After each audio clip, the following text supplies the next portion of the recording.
Hello, friends, and welcome to another exciting episode of Snap Judgments. Today, I join you for the first time, but from now on for this podcast from Vietnam, where, in honor of Roy, who is not joining us today, I spent my plane ride here watching Dune 2. So, my mistress for this episode, I don't know what they're called in Dune. I don't actually remember. It's Nick the Greeky. How you doing, Nick? I'm doing well. I'm your mistress, am I? I guess if that's what we're going with, I guess that's just what I have to accept as my fate. So I'm doing well. I'm probably a little bit more. Well, you're surprisingly coherent considering you just traveled across the world. How was that? It was fine. Long plane ride. Worried about cats being grumpy, but everything else was going well. How is Atticus? He's mostly hiding. He's not sure how he feels yet. That's it's apparently called Bene Gesserit. That's what you are. You're my Bene Gesserit. Oh, Bene Gesserit. Oh, Gesserit. Okay. Thank you to the chat. We are, as always, recording this live on Twitch, if anyone's wondering. And in honor of Roy, I must ask you what the weather is like, Nick, in Western Canada. The weather was slightly rainy earlier today, and now it is beautiful and sunny again and warm. Not too warm, but just warm enough. Awesome. It has been not less than 93 degrees, which I was told would be absolutely terrible, but is in fact not absolutely terrible. The actual problem has been at night. It feels like a soup lowers on the city. So like during the day when it's hot, it's just a regular heat and I'm totally okay with it. Like even out in the sun, it hasn't been so bad that as soon as it's night, like you stick your fingers together and you feel like you have webs. It's really wonderful. Oh, I don't like that. Do you have air conditioning? Can you get air conditioning? Yeah, okay. Air conditioning is in. We have air conditioning in every room. We're all good. Okay, good.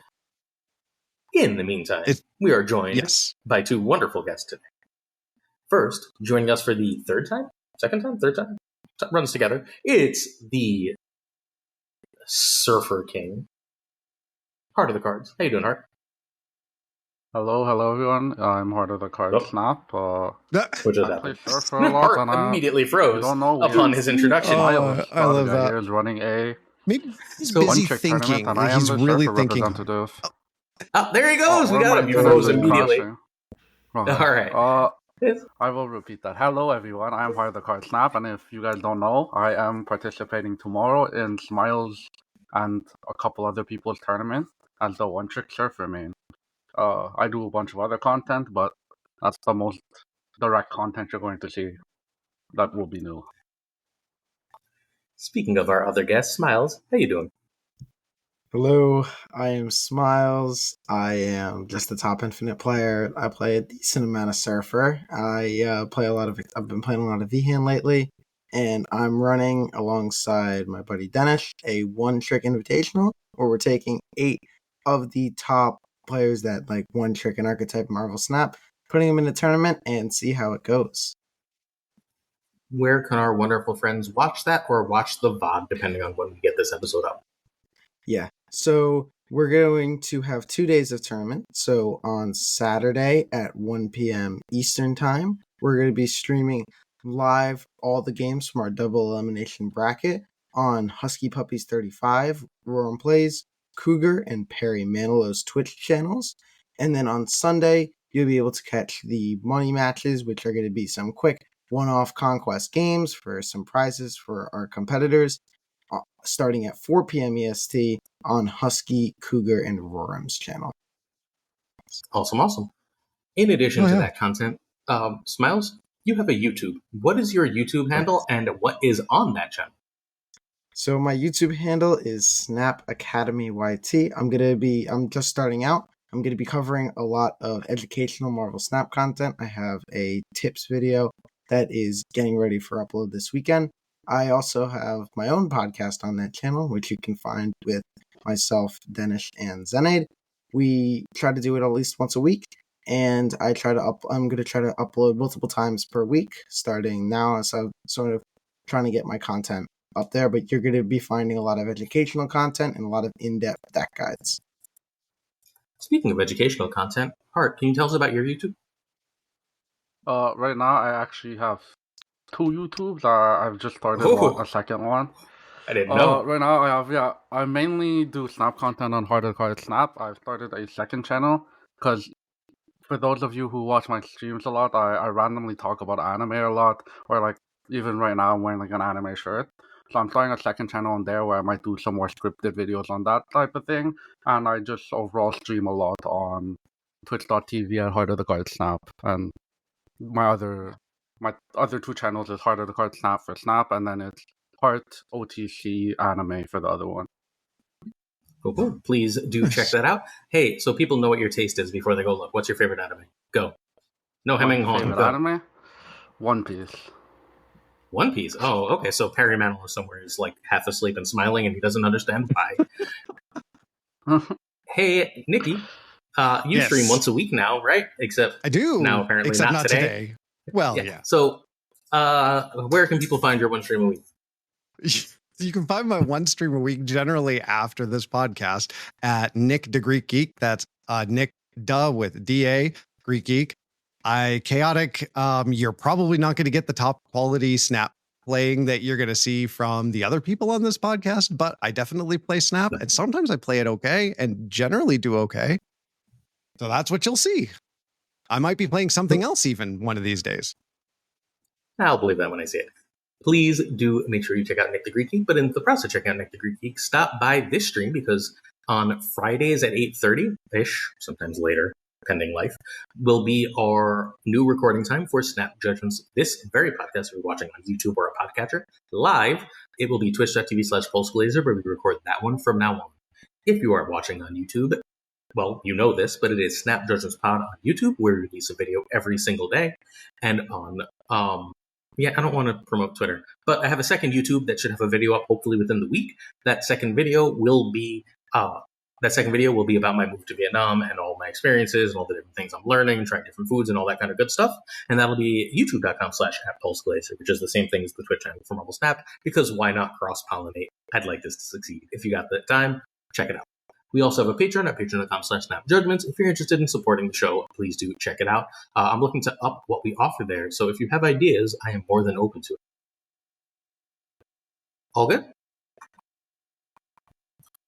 All right, let us talk cards. By kicking it off with the new card, the card that inspired this week's topic. We're going to talk more about this card later, so we don't have to go super in-depth now, but we got the Human Torch, Fantastic Four First Steps. Nick, can you read us what that card does? Yes. Human Torch First Steps, Series 5, 6,000 tokens. The problem is my brain is like 5,000 tokens. No, 6,000 tokens for normals, non-crazy people. End of turn, +1 power once per game. If your side here is full, double this card's power instead. So, Hart, you're going to have to wait. I'm sorry. Smiles, what you think of this? So I'm really liking this card. I think it's pretty good, and I think it solves one of the problems that Surfer was sort of having from a deck building perspective, in the sense that it has a lot of threes that you want to play late, cards like Surfer, Brood, and Prodigy, but it doesn't have a lot of threes you want to play early. The only really ones were Phastos and Cassandra Nova, which has kind of been a little bit outclassed right now with the decline in Thanos and Aerodrome decks. So I think Human Torch really solves that problem of getting another proactive 3 to play early.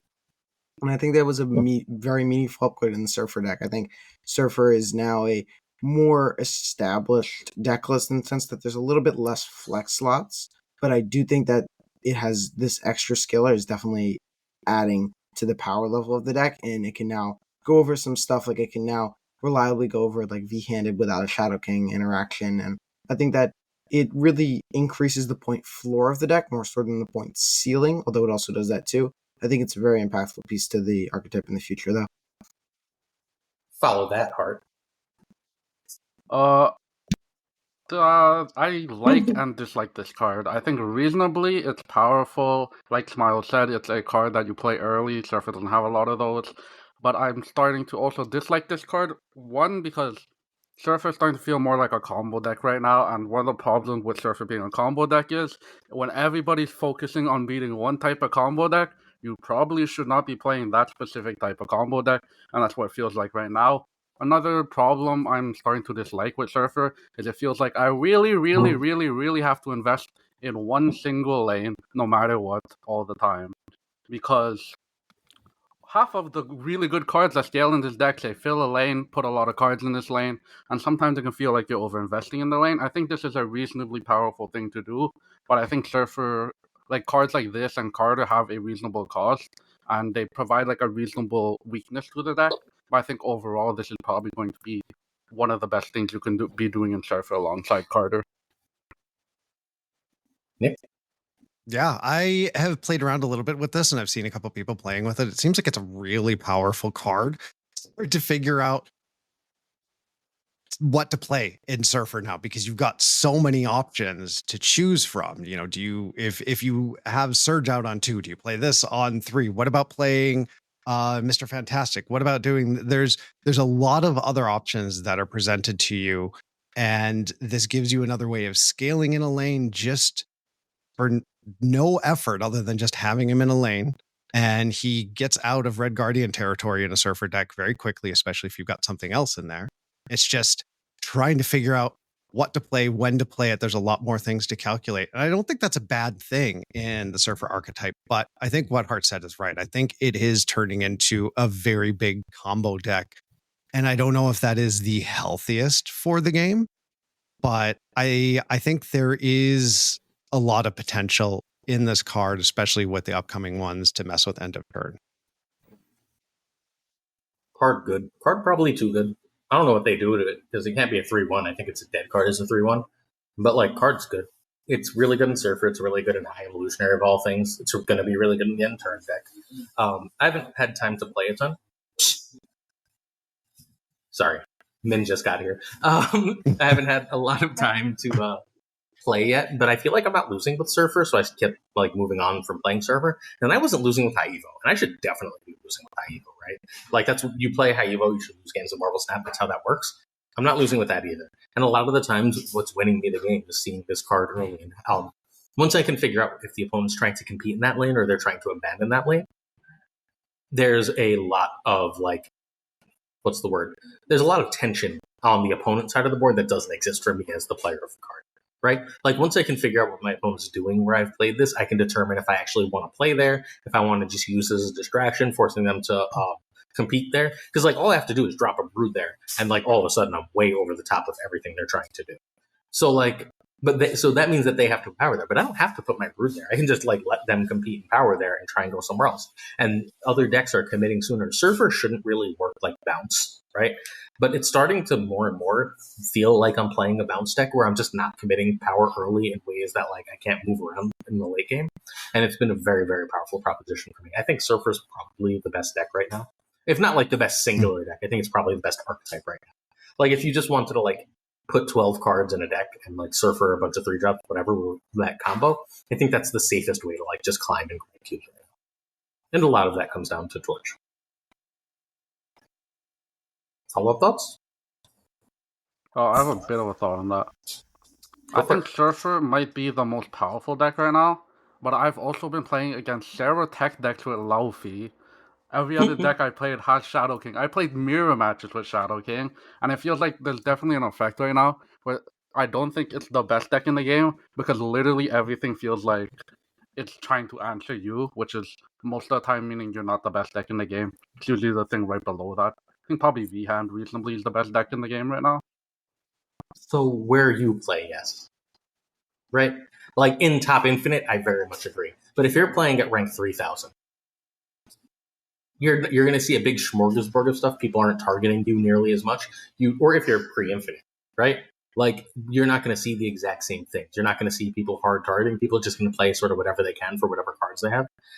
Shadow King does cut through Luke Cage now. Chat, just in case you're wondering. But yeah, I think it's the thing. It's the deck that everything is playing around and answering. Also, is there any world where we start trying to add Invisible Woman to our Surfer decks? I don't really think Invisible Woman really has necessarily a place in Surfer, just because Shadow King isn't really nullifying the Surfer buff as much as it's nullifying the Gwenpool and the Mr. F buffs and Fastos buffs that the deck is giving you. Obviously, yes, the Surfer buff is definitely a core part of the deck. I mean, it's kind of what the deck is a little bit built around. But you're already buffing your cards so much. Like, you're buffing your Carter lane, you're buffing your Brood lane. Like, you're not only reliant on the Surfer spike in power, which is a little bit different of the modern iteration of Surfer versus the past ones. You're relying on a lot of different spikes power. I mean, Human Torch is all green power. If you Shadow King this guy, he's at 3/3 because he only procs once. I think that Fair. realistically, Invisible Woman isn't better than any of the top class twos that are being run in Surfer right now, like Fantastic, Sam Wilson, Herbie, Surge. I don't think it's near any of those. So you could try it, but I kind of disqualify that it's really worth running. Maybe as like a Cube Stealer or something like that. Fair. Well, I guess Surfer will be food at the top of the meta, but in the lower ranks, it should still be one of the best climbers. Is that a fair statement? Yeah, probably right now. I think like give it like 2 weeks and people will forget Human Torch is like really, really good, and like I don't know, Invisible Woman first steps is there take the like attention, and then it'll feel a lot better. But right now specifically, I think it's back-to-back weeks of Surfer cards. Like everybody's attention is on it. Yeah. So I'm just going to say this now because it's not going to fit in anywhere else. I think First Step's Fantastic is the best card in Marvel Snap right now. Like, I don't think it's especially close. Yeah, I agree. Yes. Like, card is It's really good.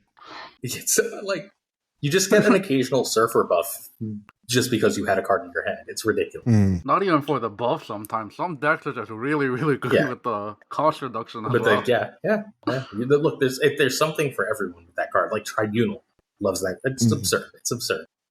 They took all the problems with Fastos and they just removed all of them and made him cost 2. Yep. Took all the problems with Surge and removed them all. Everyone was like, why don't they buff Fastos? Why don't they buff Fastos? Just make him a 2. He'll be so good. And they were like, no. We got to charge you $10. Sorry, we're not buffing the card you've already bought. You have to actually spend money on that. Thanks, though. Yep. All right. Let's talk OTA, which I am reading for maybe the third time.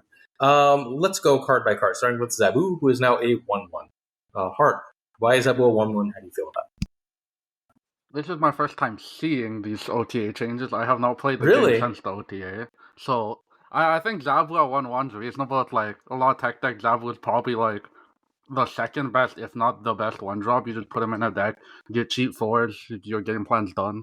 I think like 1-1, he's still a good card. It's like you're not playing Zabu for the points, but like probably taking off a point from him, it will be useful. You'll lose some games because of it. Smash? I think this was kind of like a change that a lot of people saw coming. I mean, Zabu, what it allowed to do in sort of like the tech deck stuff with like removing, like making basically your Shang and Enchantress cost 3. I think that's just phenomenally powerful. I mean, I honestly think this guy could be like a 1-0 and still see play. I think 1-1 is about the right spot for him to land. I also think it's interesting that the OTA really suggests that they're trying to move away from the style of like tech decks. I mean, looking at the previous Galacta nerf and the Red Guardian nerf and now the Zabu nerf, I think they're really trying to move away from all these like tech piles and try to go for more synergy-based decks, which they also mentioned in their OTA notes. Nick? I would be absolutely thrilled if that was the case, because there's a whole lot of you don't get to play that's happening right about now, and it could be really frustrating. But yeah, I think this change to Zabu is ineffective. I don't think most people cared if Zabu died. He was just fodder on the board, which I think is part of the problem with the change that they've made. Zabu used to be an impactful card that you wanted and cared about, and you still want and care about the card, but it's just it's very disposable in a lot of ways. And I miss having cards that matter. But I mean, he makes a huge impact to being able to play those 4s, play multiple 4s at the end of the game. I mean, again, I don't think it's going to change the major play rate. I think this is one of those times where a single point isn't going to make a huge difference. Almost my thought. Still a strong card. In a weird way, this helps the tech piles, right? We want to throw Cryo, and like that extra 2 power was often sort of an annoyance as we tried to get there. And having this be a 1 will lose some games. The 1-point nerf is still always a loss. But even with that being a loss, at the end of the day, we end up in a significantly better place, like if we don't have Cryo, right? Like if I can Shang your thing that I can lower Shang, like I can chance your thing that I can lower Shang, I'm happier than that Zabu. A lot of the Zabu decks were running Killmonger, right? So they really don't care about this card. What this does do a decent job of hurting, I think, is like the sort of the more mid-range pile decks, right? Like the decks that were running Gwenpool and Galacta instead of running all the tech. The decks that were the like Affliction style decks, where we actually care a little bit about the points. Fine, that hurts this a little bit. I don't know. I think it's probably should be a 1/1 because I don't think it affects its play rate too much. So there's no reason for it to have that extra point of power. But yeah, I'm fine with it. It just doesn't feel like it's, I don't know, pointed in the right direction. But we often think that for 1-point nerfs, and then sometimes they end up mattering a lot more than it seems. Follow-ups or are we good to for Bullseye? Else? Go for it. Yeah, of course. I'll Just go jump a in little with bit of follow-up. I think notably is it doesn't hurt you as much. Like early game, I don't think you really care about this at all. But I think a lot of the, especially cards that you really want to play early, their points more matter when you're in the situation like, oh, I gotta play a Surge on turn 5. I gotta play a Zabu on turn 5. That's when it's gonna hurt you because you're not really getting any value but the points there, and it'll hurt you a bit. But I think overall, if you're a deck that wants to play it early, which most decks are, you'll be happy when you play it early and a bit more sad when you play it late. Yeah, I dig that. All right, Bullseye's a 3/2. I'm just gonna go immediately because I don't even care. Anyone care? I think it's like it's a combo deck. A point hurt. It's a combo deck. Like every point matters in a combo deck, but at the end of the day, he's still like a 327 instead of like, I don't know, a 328. So he'll still be a good card, but every point does matter, especially if you're a deck with no interaction like Bullseye decks are. Yeah, I'd like to go quickly here as well. Yeah, I think this point of power is actually a little bit more impactful, and if I were to pick the more impactful change between Zabu and Bullseye, I'd pick this one. A lot of the cards in the Bullseye deck, considering like Blade, Grandmaster, those cards, even some just leftover swarms and stuff like that. Those are 3 power. Bullseye's now 2. It's much easier to hit with Red Guardian, and I think that if you were looking into something where you need to be in a Bullseye meta, I think that Red Guardian now is an even more effective answer to the deck, given that it can now reliably hit the Scalars and Bullseye. I think that if I had to pick a nerf that seems more significant, that seems a little less significant than it actually is, it's probably this one. Yeah, I just never see the Bullseye deck anymore. I think is my big thing. Like, I play that one out of every like 50 games, maybe. Like, and I'm seeing Zabu 1 out of every 3 games. So, like, just on the sheer volume of how much I see it, I think Zabu has to have more impact. But I get what you're saying. The other thing I'm not seeing a lot of is Red Guardian. Like, that Red Guardian nerf was far more effective than I expected, which, again, is, like, sort of what we're saying about, like, sometimes we're not sure when the 1 point's really going to matter. I'm not seeing nearly as much as Red Guardian, because it's no longer just that, like, sort of auto-include, because it's no longer giving you positive stats when it doesn't have a good target. And since the meta doesn't have great targets right now, or doesn't seem to have great targets, like, you hit Mr. Fantastic, but okay. I just, like, yes, I can Red Guardian this more effectively, but this was already sort of chased out of the meta by other stuff, and I think Red Guardian is sort of missing. So, like, this is a good down-the-line future-proofing, but Also, they seem to have taken out some tech cards, but if you've looked at data mines, there's a lot more tech cards coming to normal stuff. Maybe that's it, is they're just making space for the tech cards that you'll pay more money for. And that's the secret behind it. Well, Bullseye's always going to be in the front room, right? And there is, I don't remember which card, if anyone knows the name, jump in. Dum Dugan? Cosmic Ghost Rider. Oh. Cosmic Ghost Rider, thank you. Right. It's Cosmic Ghost Rider. Yeah, Cosmic Ghost Rider will just get, like, Bullseye sitting in the front row, and then you all of a sudden just have no more Bullseye. And it's just like, problem is solved now, right? Like it doesn't matter if he has 3 power or 17 power at that point. It's just like, no, you're not doing your ability. Negasonic doesn't hit skills anymore. We'll just hit characters. Are we happy about the change or sad about the change? Hart, why are you happy in your Fenris Wolf Surfer list? It needed to happen, honestly. Like, ever since like Merlin came out, Merlin's just been eating Negasonic's lunch. Like, nobody plays nobody, like, even the people that love Negasonic, it's very hard to justify Negasonic because, like, even by accident, half the time you were, like, hitting a spell. Even if you, like, put your thing in the right place, you're hitting a spell. And I think it just feels bad when, like, the point of the thing is, like, you're supposed to, like, be trading some resource, even if it's a 1-drop. And then the spell is like, haha, you traded nothing. And I think it was just a needed change. Smells? Yeah, I don't think I played Negasonic for last month when Merlin was everywhere. When Merlin ticked down a bit, I tried a Super Giant list with Negasonic and it felt alright there, but I do think this change was needed. not much. I don't like it. I don't like Negasonic. She sucks. No, it's a really strong card. I liked being able to exploit it using the spells, and it's kind of a bummer that it has gone back to being extra strong. I don't know why this card angers me so much, but of almost all the cards in Snap, this one really gets it because I never order properly expecting that it's going to be there, and I always play my big card first and then regret it the second I hit end turn. Fair enough. And thank you for the raid, Mr. Tech God, our wonderful friend. Appreciate you, Super Yes. Tech God. Yeah, I don't have any strong feelings about Negasonic. The card needs to be decent. Like, it's a 3/3. You can't have a 3/3 that's also like a terrible ability. Its ability has to be strong for it to be a 3/3. And Merlin's ability is not strong anymore, right? Like, and they're going to keep releasing more skills, so it's just going to get weaker and weaker. Making it a card that actually makes sense in that way makes perfect sense. Do I enjoy the card? No, I don't play it, and I don't generally play around it super well. But it also, like, if we want this to see play, which is the question, right? If we want this to see play, it has to have this current text, which is fine, because they apparently want it to see play. It's proactive tech, at least, as opposed to like just getting Chang-Chi'd and Shadow King'd every game. Mirage will also now only hit characters, not skills. And it is a 2/3 on top of that. Because you know what the deck really needed a buff right now? Victoria Hand. Smiles, take it away. So I've been playing Mirage lately in my IU V-Hand deck that's done very well. And I think that this buff is pretty decently mattering. Mirage is already a good card, and adding this buff is definitely something that I'm happy to see. One thing that I think is very important in this is the uptick from 2 to 3 power is pretty significant in the sense that Mirage no longer feels like a waste of space on your board if you're not miserying it.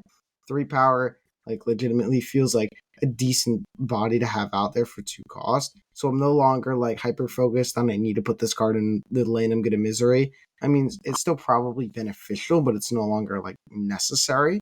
I think that's definitely a good thing, but I think this was probably the wrong time to buff Victoria Handcard, considering it's doing absolute numbers for me and a lot of others, especially a card that's in sort of one of the main 12s that people are running. I think that this card was already good, and I think that now it might be one of the, if not the premier 2-cost single card generator. I think that with Iron Patriot being, maybe Iron Patriot's still better, but I definitely think that this card now has a puncher's chance against them.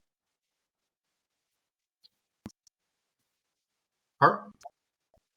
To me, it feels like there's always like one change I feel like the devs are out of touch with, and it just feels like the change the devs are out of touch with. Last OTA was like Misery at 4/9. There's no reason that card needed to be a 4/9.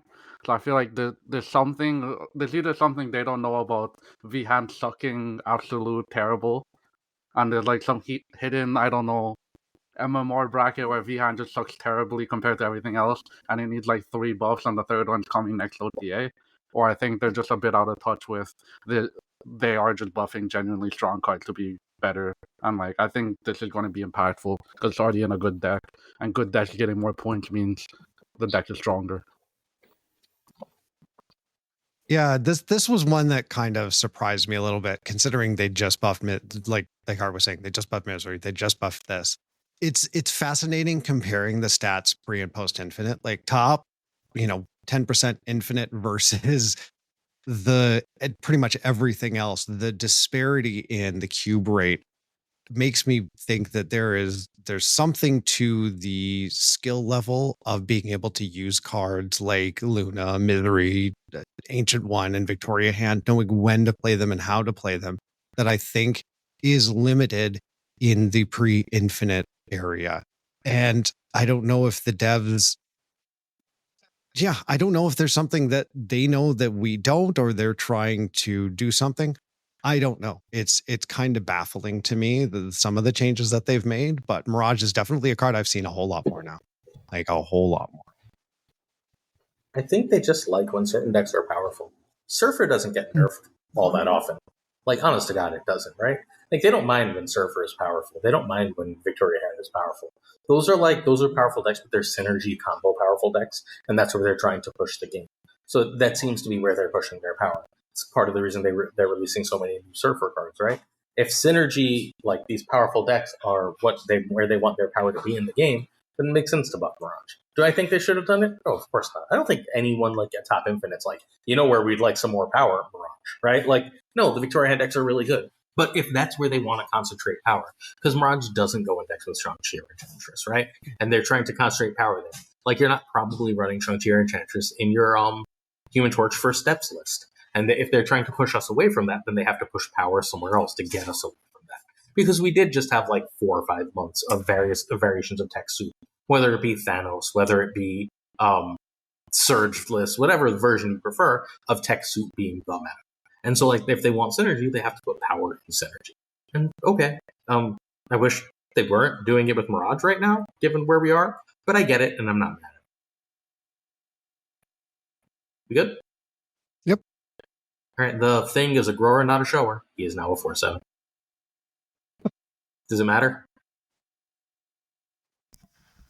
I mean, not really. It's 1 point buff on a card that nobody was ever using. I mean, what this really reflects is that I can see them buffing a lot of more 4s that aren't very generic now, and that's really about it. I mean, if 4/7 is going to be the baseline, I can definitely see Iron Lad going up there and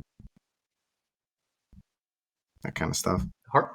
Okay, Heart? I have something to say about I think the thing about the Thing is that there's a very fancy car that just puts up way more power, and if you don't own the car for high EVO, I think maybe you'll run the Thing, but like, I don't know, the car is just it's a very extravagant, nice car that puts up like 10 times as much power as this rock. So I think it does nothing.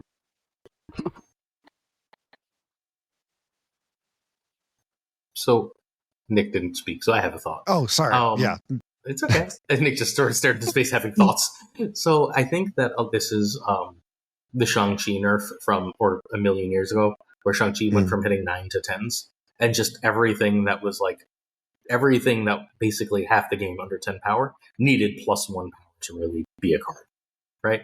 Thing should probably honestly be a 4/8, but they just added that 1 power. That's all this is. Like, a bunch of cards should have 1 more power. Like, a bunch of 2/2s should be 2/3s. A bunch of like 3/4s should be 3/5s, and so on. And so they slowly are working through. And there's a Fantastic Four movie, so the Thing gets a point of power. Yeah. Is this meaningful in any way for any level? Like, it's not really meaningful in high Evo. You're not going to pick the Thing over a million other options. You're not going to pick Thing in a Patriot deck, I don't think. You heard it here first. Nick doesn't like playing the Thing. Next up, Marvel Boy. Now a 3/2. Heart? No, they're just reversing that one nerf they did to 3/1. I'm like, you just the old card. The old card was a fine card. I'm like, I think it's largely been power cut by this point. But the old card was a fine card, and when it got a nerf, we were all like, why the hell did this guy get a nerf? And then it came back, and we're like, okay, I don't think it shifts anything that much. It's just, I don't know, they released Clea, they needed something stronger from Marvel Boy. Smells? I'm gonna be real, I don't think this changes anything. I mean, Zoo's been lacking in power for a while. They mentioned in the OTA notes for this that they're looking at making larger changes to Zoo, which I'm very interested in. I think that archetype is pretty cool and hasn't been good in about a year now. So I think it's definitely interesting.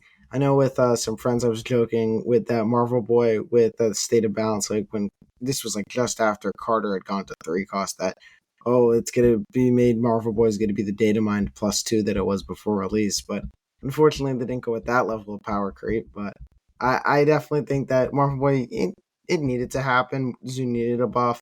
I don't think this is the one that's going to matter, though. Yeah, it's just hard that this card's only real combo is Squirrel Girl, right? Like, and I guess Clea. But, like, it's rough, because otherwise you're just wasting a buff the first turn, so it gets the power back for that. And, like, how much power do you want to put in 1 since Killmonger's always around? It's a fine card. I'm happy it has more power. Honestly, I can see it as a 3/3. Mm-hmm. I think it very much could be a 3/3 and it wouldn't harm anything. I think Zoo is very lacking. I think there is not a lot to really support it. And 1 Killmonger does take out your entire board. And unless you're running Kyera, and then you're restricting another buff that you could have. Yeah, I think that's good. It helps get around the Red Guardian situation, which, like you said, Glazer, there is less of. I still see a lot of it, but there is much less of it than there was before. I think it's only a good change, and I think they just need to move back to making him a solid card.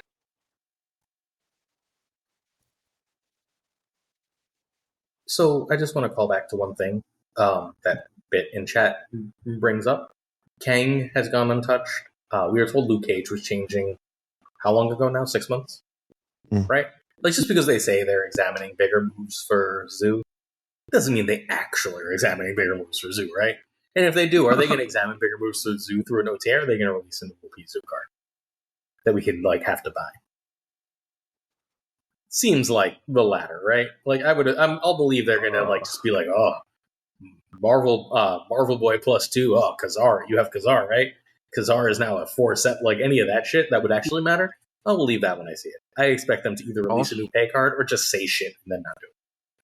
Also, my guess is we are seeing some of the Zoo cards. They're just not landing in Zoo. We have like 2 or 3 cards that say fill locations, and like I don't know what deck fills the most locations. It's Zoo. Like there's definitely a part of me that's like a thought that they're like, oh, this will probably help Zoo with Torch, with the thing. Will it end up helping Zoo? I probably don't think so. But sometimes they say we're gonna help an archetype. They release something that should maybe work in the archetype, and it just doesn't work there and works somewhere else. So this does have synergy with Invisible Woman, right? Marvel Boy is an end of turn, so you can like Zoo and drop Invisible. I don't know if I want to drop Invisible Woman on the last turn of my Zoo list. Even Like, in what am their I, dev like- video, Herbie was supposed to be a Zoo card. Yeah, Like well, they said, Herbie was a Zoo card.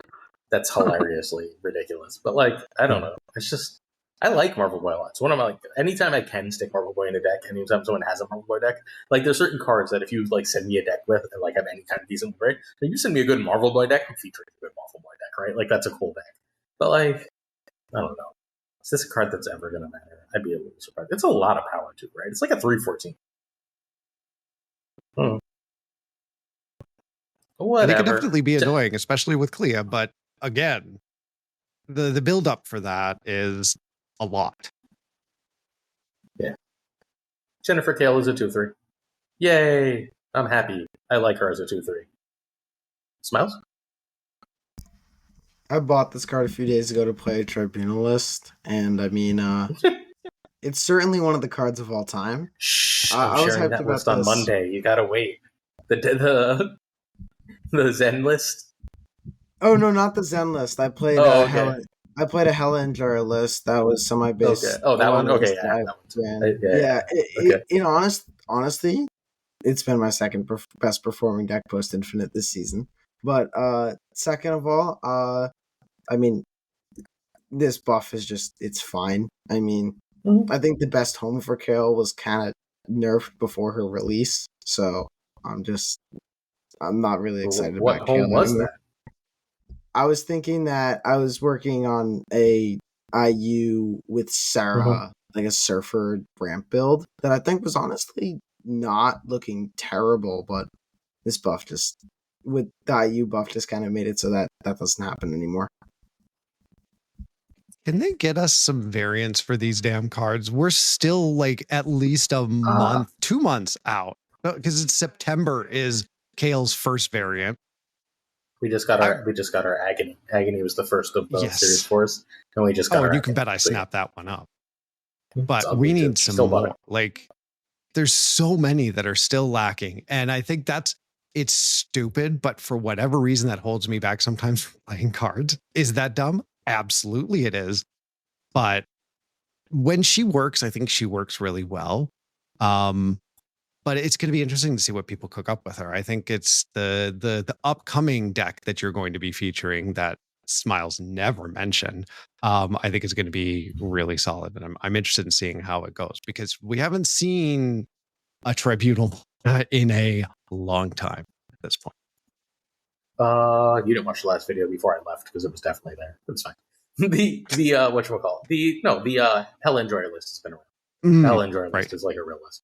I like Zen's really weird list better. Mm. Have you played Zen's list? No. Heart or Smiles? Oh, yes. No, you don't have it yet. I believe, I would have assume not. Heart and Smiles do. I have not played Like the this weird Cobra thing that doesn't have I to don't run know. Cobra. I don't know Cobra. I don't know Banner.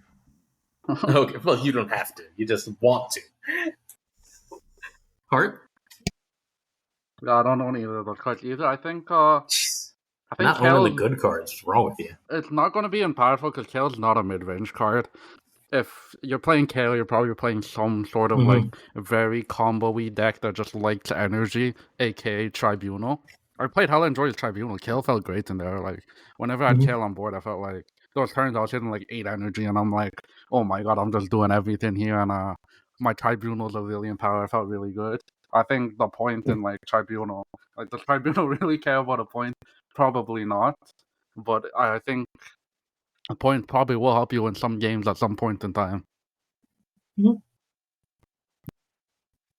Yeah, I'm okay with that.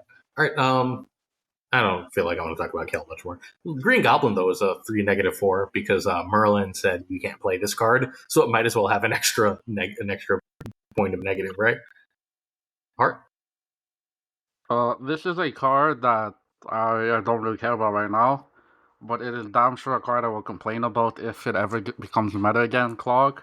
And it's Just in put the Merlin deck. in I your will deck. complain about this nerf in like a month later, but right now I think it's a fine change. But I will complain about Clog in perpetuity if it's ever good. Smells.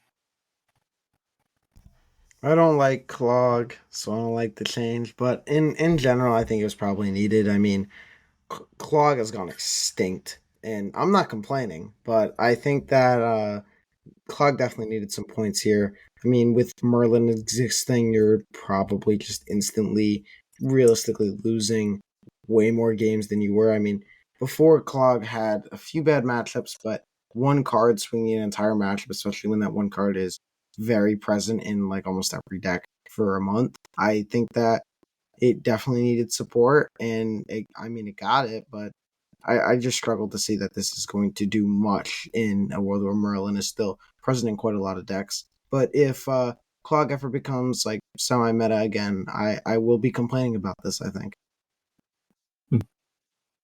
There's nothing worse than trying to play not even Clog, but anything else that sends anything over, and then you see they have Merlin. You're like, well, that potentially just a waste. It's that information disparity that is always that topic in Snap is, do they have polymorph? Do they have something to do anything with that card? So I think right now it's a high bar to ask to try and get a card like that on the board. I think when Merlin dies off, this is going to become super annoying, and I think Clog is going to be a bit more prevalent, at least in the lower ranks. But it was probably necessary. I think with just Merlin existing and being able to get rid of this, or toss it back in your deck that you can throw out later, I think it has to have something more to stick for anyone to want to play it and want to take that risk.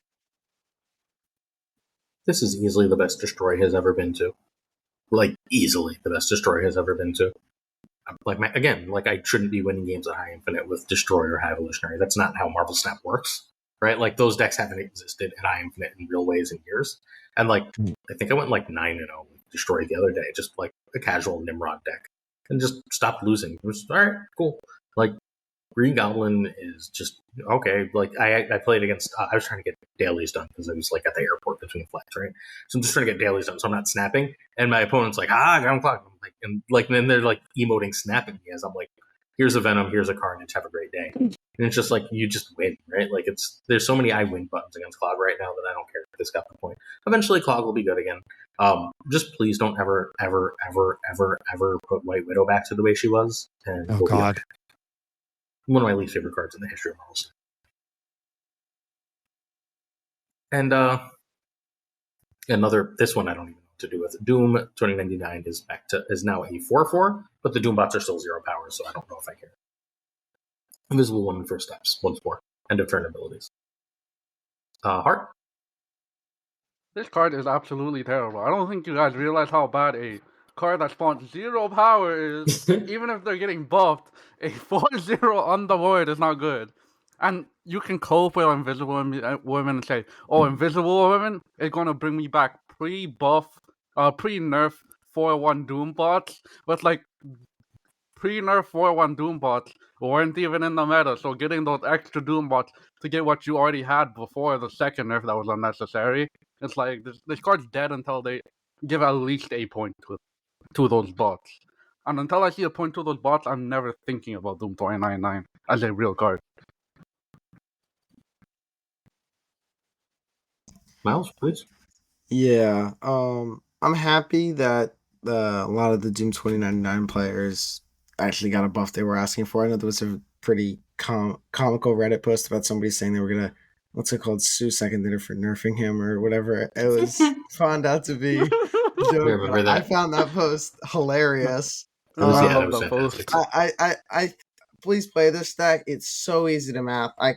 You either lose 1 or you win 4 against this deck every time. I think that this deck, the Doom 2099 deck, I think Invisible Woman is a bit of a meaningful support, but that maybe will make it playable. But this is a card that don't want to be good, and I agree with that sentiment. I think it's a little bit too boring and too linear of a gameplay, personally. But if you enjoy the deck, more power to you.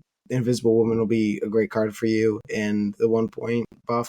Hey, 1 point does matter in a lot of games, so definitely not nothing. I think it's more impactful than the thing change. It's funny. I was just looking up to take a look and see what the stats were on the card, and I came across the Snap Zone page where Doom 2099's cube rate on draw is 1.17 cubes, and his cube rate on play is a negative 0.13 cubes. And I think that's what happens when you have a 4-cost card that puts out basically 0 power, and you can only play 1 card per turn. I know there is some deck out there that's decent. Like there's an ongoing deck that seems to have very small stats and is doing okay. But this is one of those cards when I see it played, like Smiles was saying, if they get that War Machine down and are able to build up enough lanes and toss down the Storm lane with Infinite or whatever else, cool. But outside of that, I think it's one where you're mostly not going to win. And I don't know. I don't like this buff. I don't like the nerf. The thing is, if they didn't want this to be good, why the fuck did they ever print this card? It's not like this was an unpredictable thing, right? Like, it's the most linear and obvious gameplay in the world. They should have never printed this stupid card. Not even that. It wasn't good when the bots were 4/1. They just perceived it as good, or it was like a low MMR bully, and now it's like just bad everywhere. Period. Well, so I would bet what the stats show is that low MMR players that didn't get this card were getting rolled by those that did, and then like uninstalling or quitting the game after the game. Because like you would lose a lot of games to this deck if you stuck around. So the 50-50 roll of the Doombot at the end, and that's a real feel bad. I'm be honest, I snap whenever I see Doom 2099. Well, I don't even have to have a good hand. I just snap on them playing it. It's on principle. All right, well, fuck and this most of the card. time All right, yeah, well, obviously. All right, enough of this OTA. This was sort of like a nothing burger of an OTA, huh? Like, it's not nothing, but it sure wasn't impressive. Well, they let us believe that it was going to be like, we've got an unprecedented event. We have a patch and an OTA coming the same day, and both just landed with a big, like, it was like, here's some things. Hey, man, you can spend a bunch of tokens and buy a bunch of Fantastic Four variants now. It's a big change. They're like, please spend tokens. You have too many. All right, enough of this and they weren't bullshit. even Let's good. do our... Anyway, let's do our real topic. We're gonna get to our real topic. We're gonna we've got 2 of the best surfer players in the world, so we're gonna go over to this tab for the whatchamacallit portion of the audience, for the not watching live portion of the audience, and we're going to go over basically every card in the game. We're gonna rank them from S tier to D tier in a surfer list. So we're starting with known surfer card Agent Phil Coulson. Does anyone want to argue anything higher than D for Agent Phil Coulson in Surfer? No. We We're can all just happy go with straight to D. D. I don't think. All right. Just send him to Tahiti. Continuing with Surfer. We've got Astral Projection, the best Surfer card in the world. Nothing like Astral Projection hitting Brood. How do we feel about Astral Doesn't have- Projection in a Surfer list? Doesn't have a body. Doesn't count. It counts. Where does it count? Indeed. D tier? D for All right. doesn't see play. The first, nice. The first card that we actually have to talk about is Baron Zemo. I personally am not a big Baron Zemo fan in Surfer. And I know that I've never seen players like Heart and Smiles put them in there, but I have seen I've played them. have you? Okay. I've seen their Alliance Daddy play. Roram has Baron Zemo in his Surfer list. And I also think it's reasonably decent because we care about the cards. What are their names? Help me. Season pass card 2 seasons ago. I'm sleepy. It's been a long few days. Carter. Thanks, friend. Appreciate the help. Anytime. It helps with Carter and it helps fill lanes for the new Human Torch. Where do we think Zemo goes in Surfer tier list? You want to go? Yeah, I'll go. I think this guy goes in the B tier. I mean, I only don't play this card because every time I play this card, it hits Blade and it discards something important for me. But I think that Baron Zemo's pretty reasonable choice. I mean, I think it's B. I think it's B in Surfer. I don't think it's a staple. I don't think it's actively great, but I think it's a good card. I think you can definitely run this guy in Surfer. I think it's got. I mean, obviously you have like the high rolls like against negative, but I think that this guy is good. He's decent at filling lanes, which is something that's interesting in the deck. Now that you have a second card that really wants you to fill the lane in Torch, I think this guy is towards the top of B tier, but I do think he's in the B tier, and I think I'm definitely considered running him and foregoing the my bias against him because of Blade. But I think that this guy definitely has some potential in Surfer. I know Roram loves this guy in Surfer for a decent amount of the time, and I think that this guy is definitely a reasonable choice, and you're not making an actively bad decision most of the time by playing him. On this podcast, we're going to use refer to Roram by his proper title, Alliance Daddy. Sorry, it's just the rules here. Odd. Isn't it Airsham guy? No, that was It's overblown to Airsham. begin with. Yeah, he only won a tournament with Airsham, and That was overblown. It was overblown. Just one. it was tournament. great for everybody else because everybody was playing that and losing very badly. But Yeah. Yeah. All right. Art. it's I Oh, agree yeah, go with ahead. Smiles. I've used Zemo in my decks before. There was that one like Liar. anti. I've shared every Surfer deck he's ever Anti-Venom. fucking made. It doesn't exist. No. It was like it was when like Anti-Venom first came out. It was Anti-Venom. Oh, okay. There was a bit of negative and all that. I just use them as a tag card when like sometimes there's good one drops or when Bob was 1-5. I got a 3-10 on board every game. I was living life with that. Plus Anti-Venom was there. I was getting their free whatever the hell. Free gore or whatever. I was just taking cards. I like Zemo's attack card and he's a card I consider as like I will consider this card in my list. Where a lot of the 3-drops just I don't even think about them. And Zemo does get thought about, so So let's define B then as can be run in Surfer. D is like shouldn't be run in Surfer, but at least makes sense. D is like what the fuck are you doing? And then like S is oh my god, and A is like goes in almost every Surfer. That seems like a fair set of definitions. So Yeah. D for like, it's don't really do good. it. B for but you could. B for yeah. I'd say B is like. No, I'd say B There's is an like argument. you can do it and Not it's embarrassing. good. I think B is Yeah. just good. There's an argument Yeah. based on context. Yeah, that's fair. And I think So- that does put some perspective on it being used in Surfer to steal those Surfer cards that everybody else is playing. If you're seeing a lot of Surfer, it makes a lot of sense that it might just be a good card to test, if nothing else, to test out. Can we throw Beast into D, or do we have to have a real conversation? Is there a argument for elsewhere? No, No? not really. Want to keep Take your the bodies cards on off the board. board. So, can I argue that Bishop should be in C? Can I present an argument and then y'all can tell me I'm crazy? if Surfer cares about filling the board, is there a reason we can't do Bishop Mysterio Surfer shit?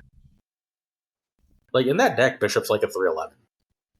What's funny is I've tried Mysterio Surfer before, a while ago, back when I was on my very old builds of Surfer last year. I like that kind good. of agree that it's insane. I mean, this guy in Surfer could. I mean, you're playing what? 1 card on 4, 2 cards on 5, 2 cards on 6. That's 5 cards. This guy's a 2/7, 3/7. Sorry, gets boosted to a 3/9. That's pretty good. I don't think it's actively good in the deck. I think there's definitely better options, but I don't think it's bad. I think it seems fair. I think Bishop goes into C probably, yeah. Like, you could make a deck, and I don't think it would be terrible with Mr. Fantastic, Gwenpool, Bishop, Mysterio. Mysterio is probably in a few hits sometimes. You throw Elsa in there. Right? Like, there's something here. What do you take Black out Widow. is the question.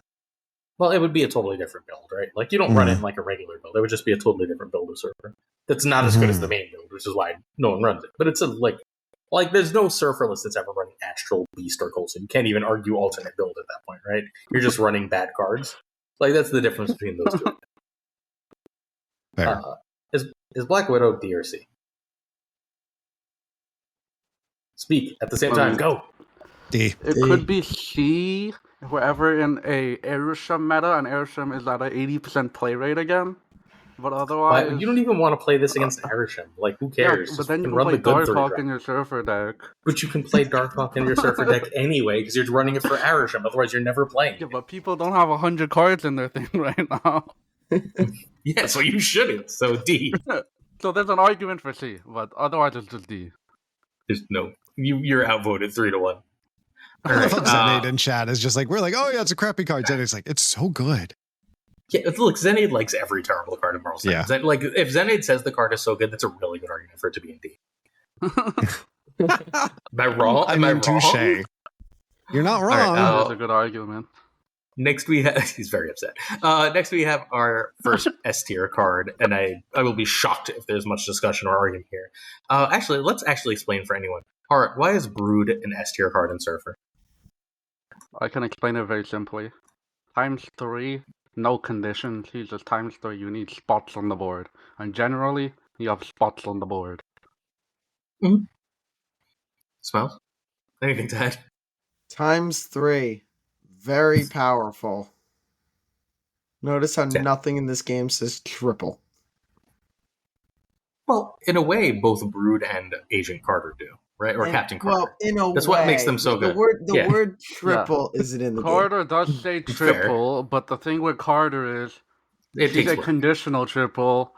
Brood just needs board spaces. I need to play cards behind Carter. Yeah, look, I'm not saying Carter's better than Brood. I'm not saying Carter's better than Brood.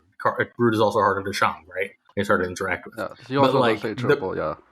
Yeah, but those are the ways you triple. That's why they're like in every Surfer deck. It's really hard to not run cards that say triple your power. Triple your buffs when you're running 3 different buffs, 4 different buffs seems good. All right, Cougar's not here. Where does Bullseye go?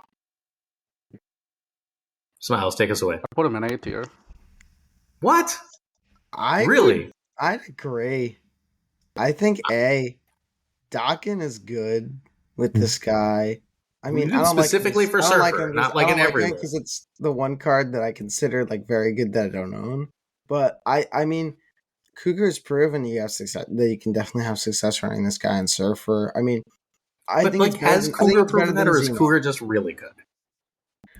Is it a tier better than Zemo? But I also think that, I mean, there's some warrant to like the deck building idea and the deck building thesis of Bullseye Surfer. I don't think it's a terrible idea. I mean, I think it's better than Zemo. And if I view Zemo as the top of B, I can view Bullseye as the bottom of A. I could also see like very, very top of B, but no, I think this guy's good. I think if there's an argument to make a deck in of itself for that one card, and that one card actually like is doing pretty well. I don't own Bullseye, but I get why Bullseye Surfer works, and there is like a theory behind it why it feels good. So I think if a card can do that by itself, I think it almost has to go into A tier because Surfer is a deck that has so many variations. If one variation is becoming, I just play this card because it's that good, then I think it's like an A-tier card to me. Nick?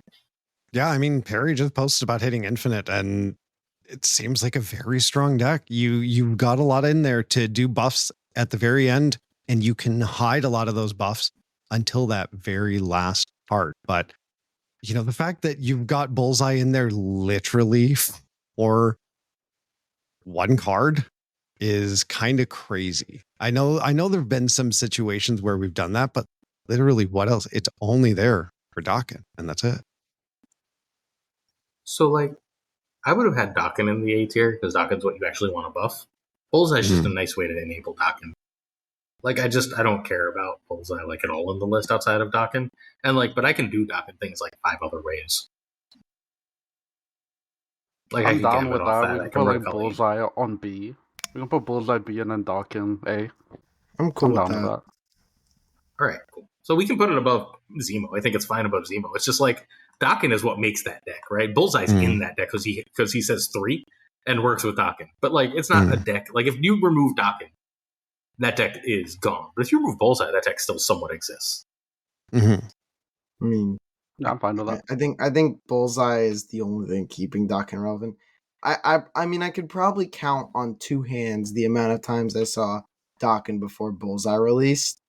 I think they're kind of like a 2-card combo, but I can see I can definitely see I definitely can see Bullseye in high B and Dokken in low A.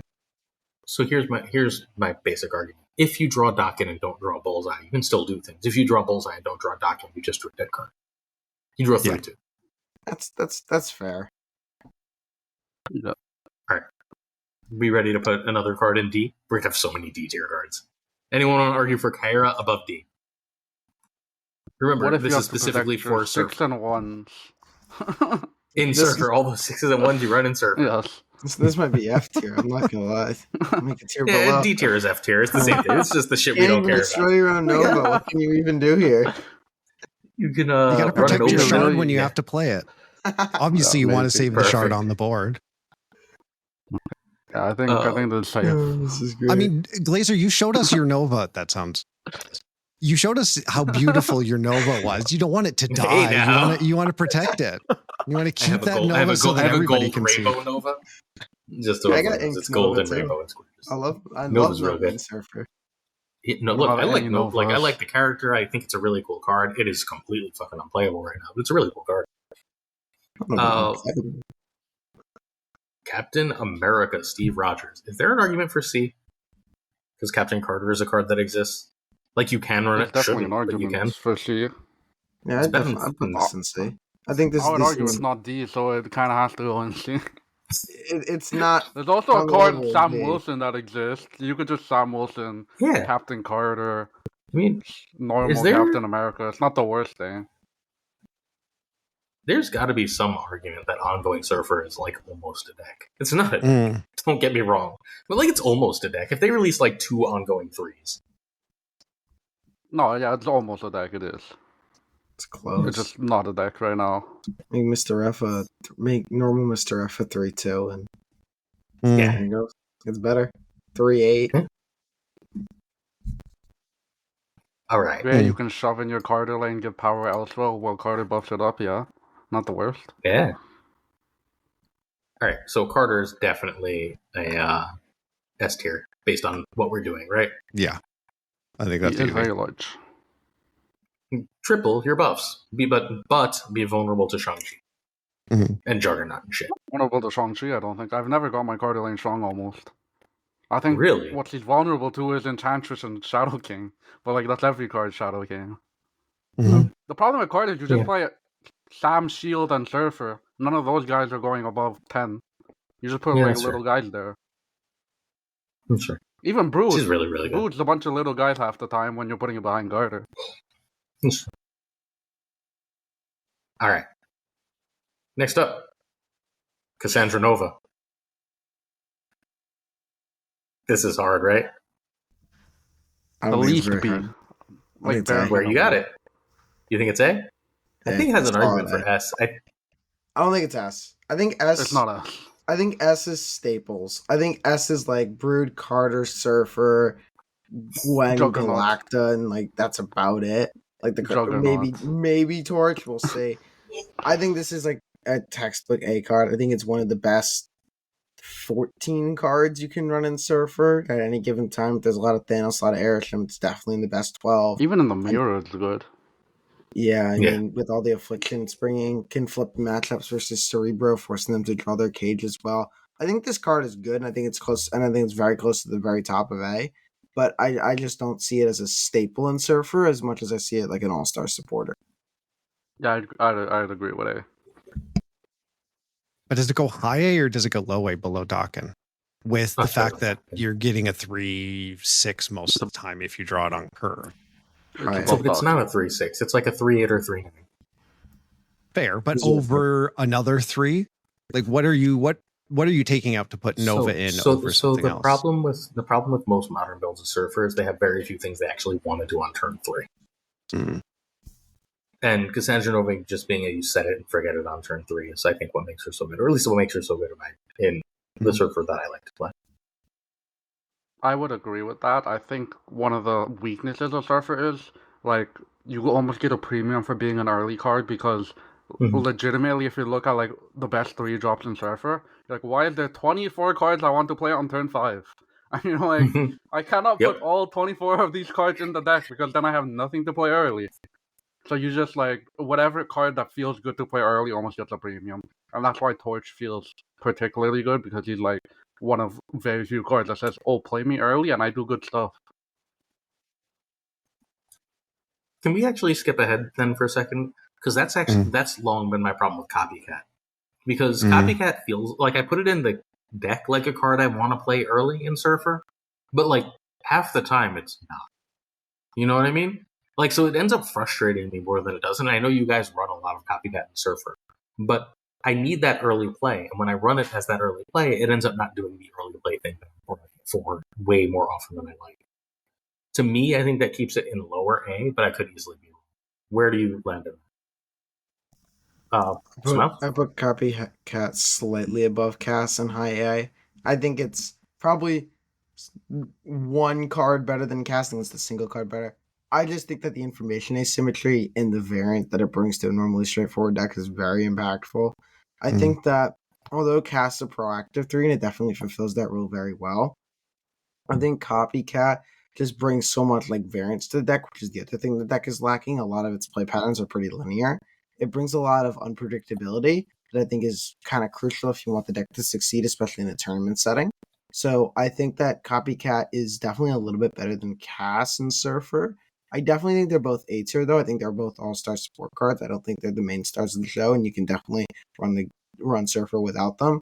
I mean, for a point, I was running Cass with no Copycat. I ran Copycat with no Cass. I think both of those cards are definitely all-star supporters, but they're not irreplaceable. They're not staples. Yeah, I think that's a good way of describing it.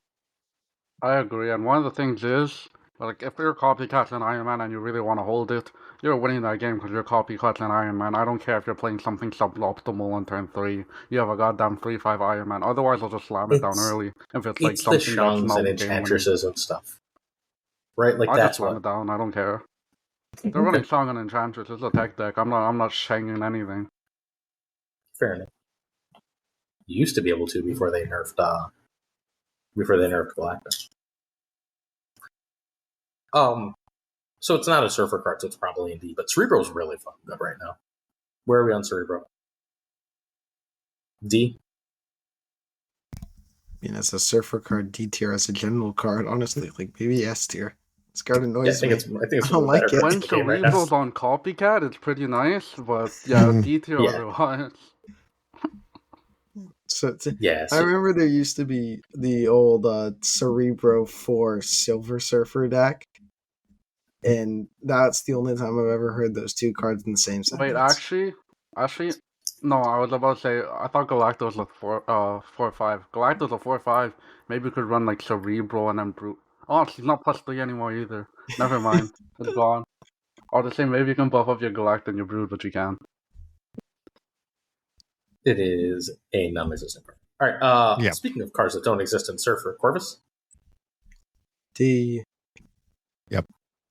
Unless It's you're really playing, hard to run random discard in Surfer when Surfer is a card that could be in your hand, right? It's like, Isn't Butt playing this? Butt's playing like Morgan Le Fay Surfer. Probably.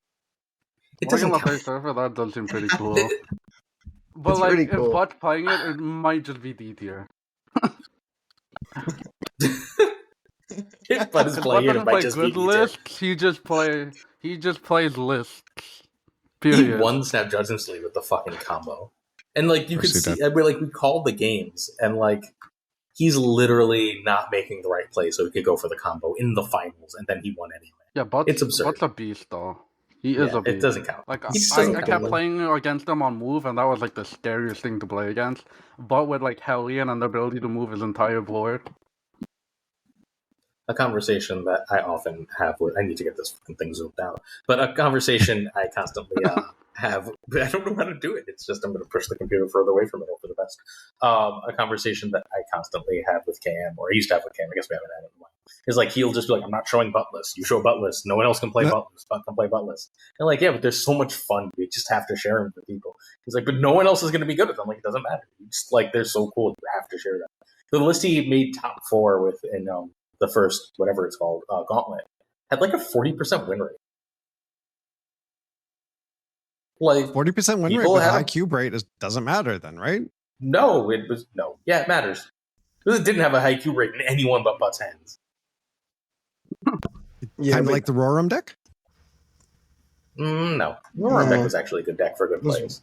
it was worse. Cam's featuring Zenade Bruce Banner Tribunal now, though, so I think this. Oh, is he? On that. Yeah, Is he? I was going to feature that. All right, fuck. I need to redo a video. That was going to be my Monday video. Shit, he beat me to it. Yeah, see what happens? You move around the world and Cam Best starts beating you to decks. It sucks. All right. He cut Cobra. What a lame. There's no point. I'll share the Cobra. lame. Don't worry. He's in the chat right now, so we can so we'll hear it. Dennis, we talked about the Tribunal deck earlier. Just fake. All right. In the meantime, Dennis just sent it to me because Dennis is the only one of y'all fools who's actually bothers to proactively send me decks that I don't have to hunt you down for. All right. Cosmo. A, probably a little bit below S. Is that crazy? He's not S. He's A tier. I don't think Cosmos are a particularly good card. It's just if I'm seeing only Shadow Kings in every deck, I kind of have to run them. Yeah. I mean, I think he is a particularly good card considering he's seeing a ton of play right now as a 3/3. I think it's below. I think it's above Copycat and Cast right now. In general, I think it's a little bit below them, but I do think that Cosmo is definitely good. I mean, Surfer right now I think is the dominant Jug Cosmo deck in the metagame, which I think is something you really want to keep track of before one of those cards gets nerfed, which I'm thinking it would be Jug. I think a nerf is going to come to one of those. I think it's probably the most powerful combo between 2 tech cards in the meta right now. I mean, at High Infinite, I'm noticing sort of a shift away from the Shang Enchantress tech decks, which I don't know about the rest of the ladder, but I'm seeing a shift away from that and a shift to Jug Cosmo. And I think that Cosmo is definitely very strong right now, and it's definitely in one of those all-star supports in Surfer that we keep talking about. I think Cosmo's like, oftentimes when I feel Cosmo's good, especially in Surfer, it's just the cost of doing business. It's like, oh no, there's like so much like Shadow King in the meta, I have to play Cosmo. Or you're like, I do not have an answer to Hell, and Hell is hard meta right now. I gotta play Juggernaut Cosmo. So me, it doesn't feel like, oh, this is like super high S tier, but it does feel like A tier because sometimes you just need to put the card in. It's the cost of doing business. And if you want any real chance at winning against like whatever super prevalent, Cosmo's your only answer. Yeah. When Surfer is one of the best decks, Cosmo is one of the best cards in Surfer. But when Surfer is just a very good deck, you usually don't need Cosmo. Yeah. Cosmo is, I think, it's kind of like with Juggernaut. I think it's a higher skill cap card, being able to know when to snipe and play it and when to jug them into that Cosmo lane kind of thing.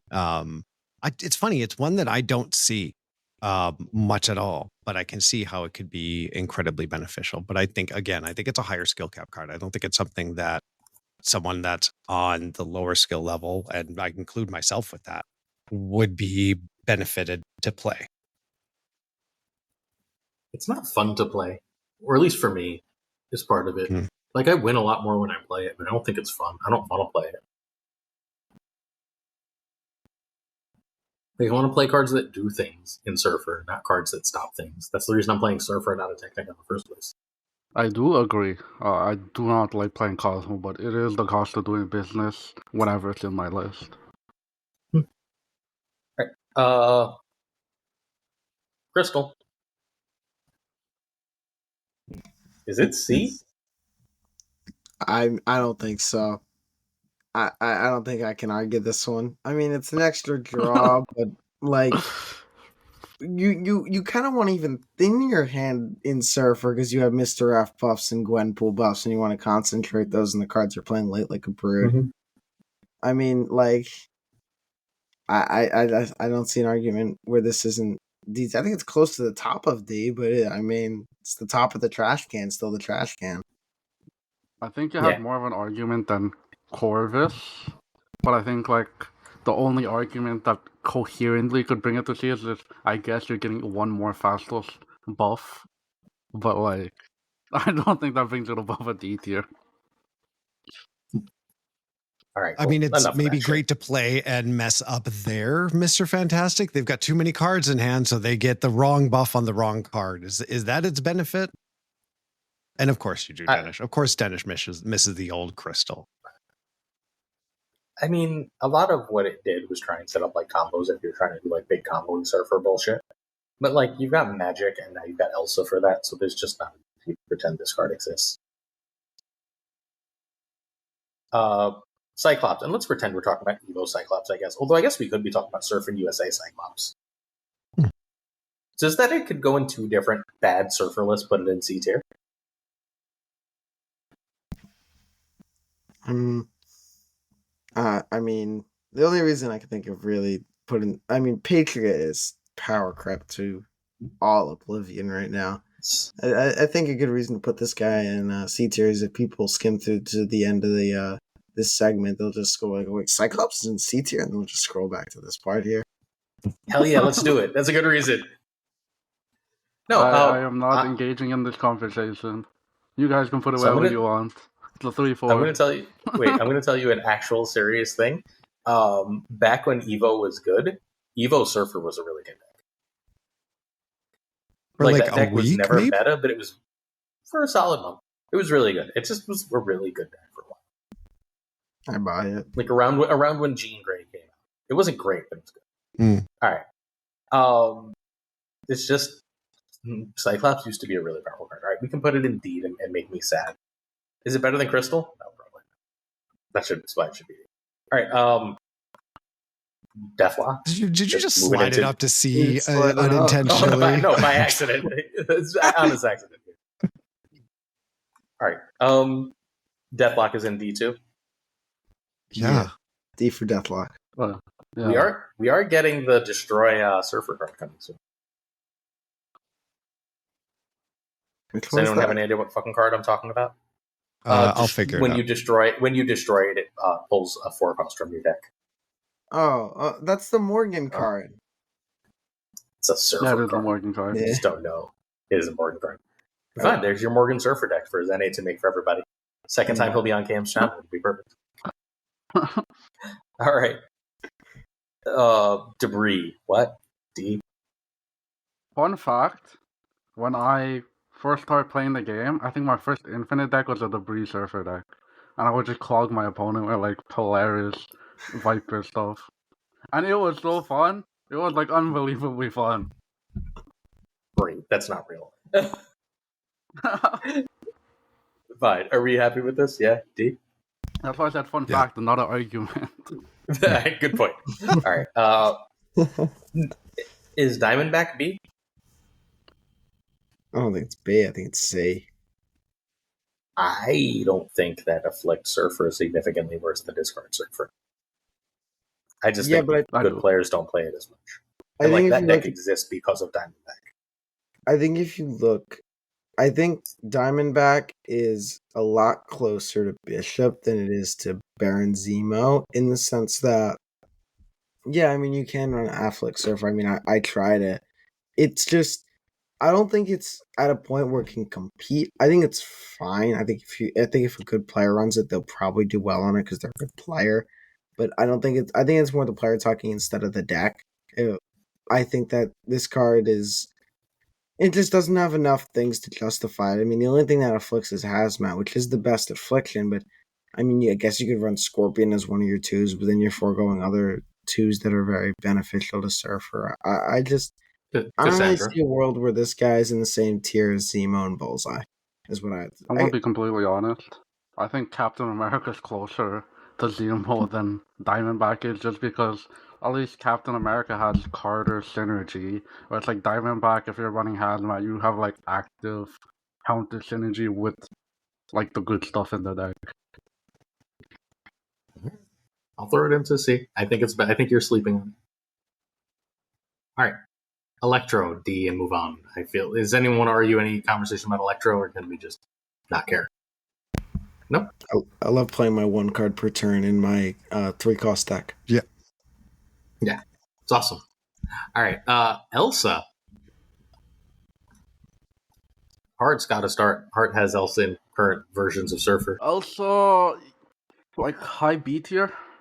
She does say Why? Phil Lions and she does say buff cards, and I think that is enough to be like high B tier. Not a better than Zemo, but sure. I will say she's Elsa's with it. Zemo. More fun than Zemo, I think. I agree with What? Heart. B tier Elsa. I think Elsa was very much the 12th card in the original Surfer list, and it was just something like you're waiting for Torch to come out there. I don't think it's better than Doc in Bullseye Surfer. I think Bullseye Surfer is probably better than all in builds of Elsa Surfer right now. I just think just throwing in Elsa's 12th card, I mean, it worked, but like I don't think it's something particularly great to be doing. It was fun. But yeah, on the top card, I just had nothing better to play early, I felt like. Look, if we ever figure out the Bishop version, Elsa will be good. If Right. Ashton Esme. Shaw ever gets a buff, maybe Elsa will be good. I like Shaw. I like Shaw more than you. I mean, Torch is just Shaw, period.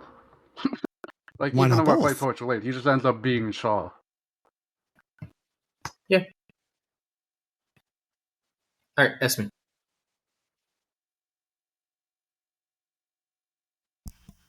Not D, C? not A. They gotta be C, Somewhere in right? between. C Either sounds B or awesome. C, and I'm very much leaning towards C.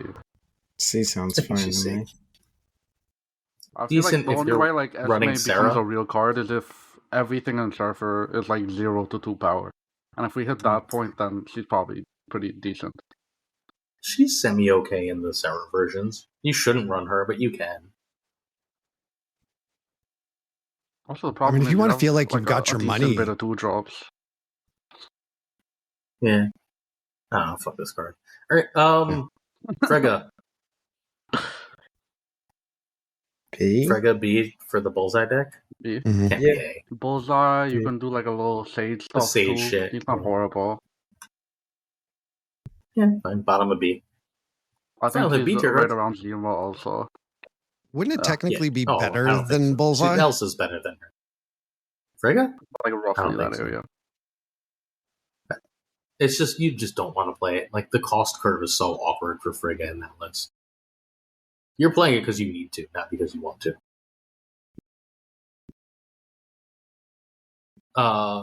Gambit? B also?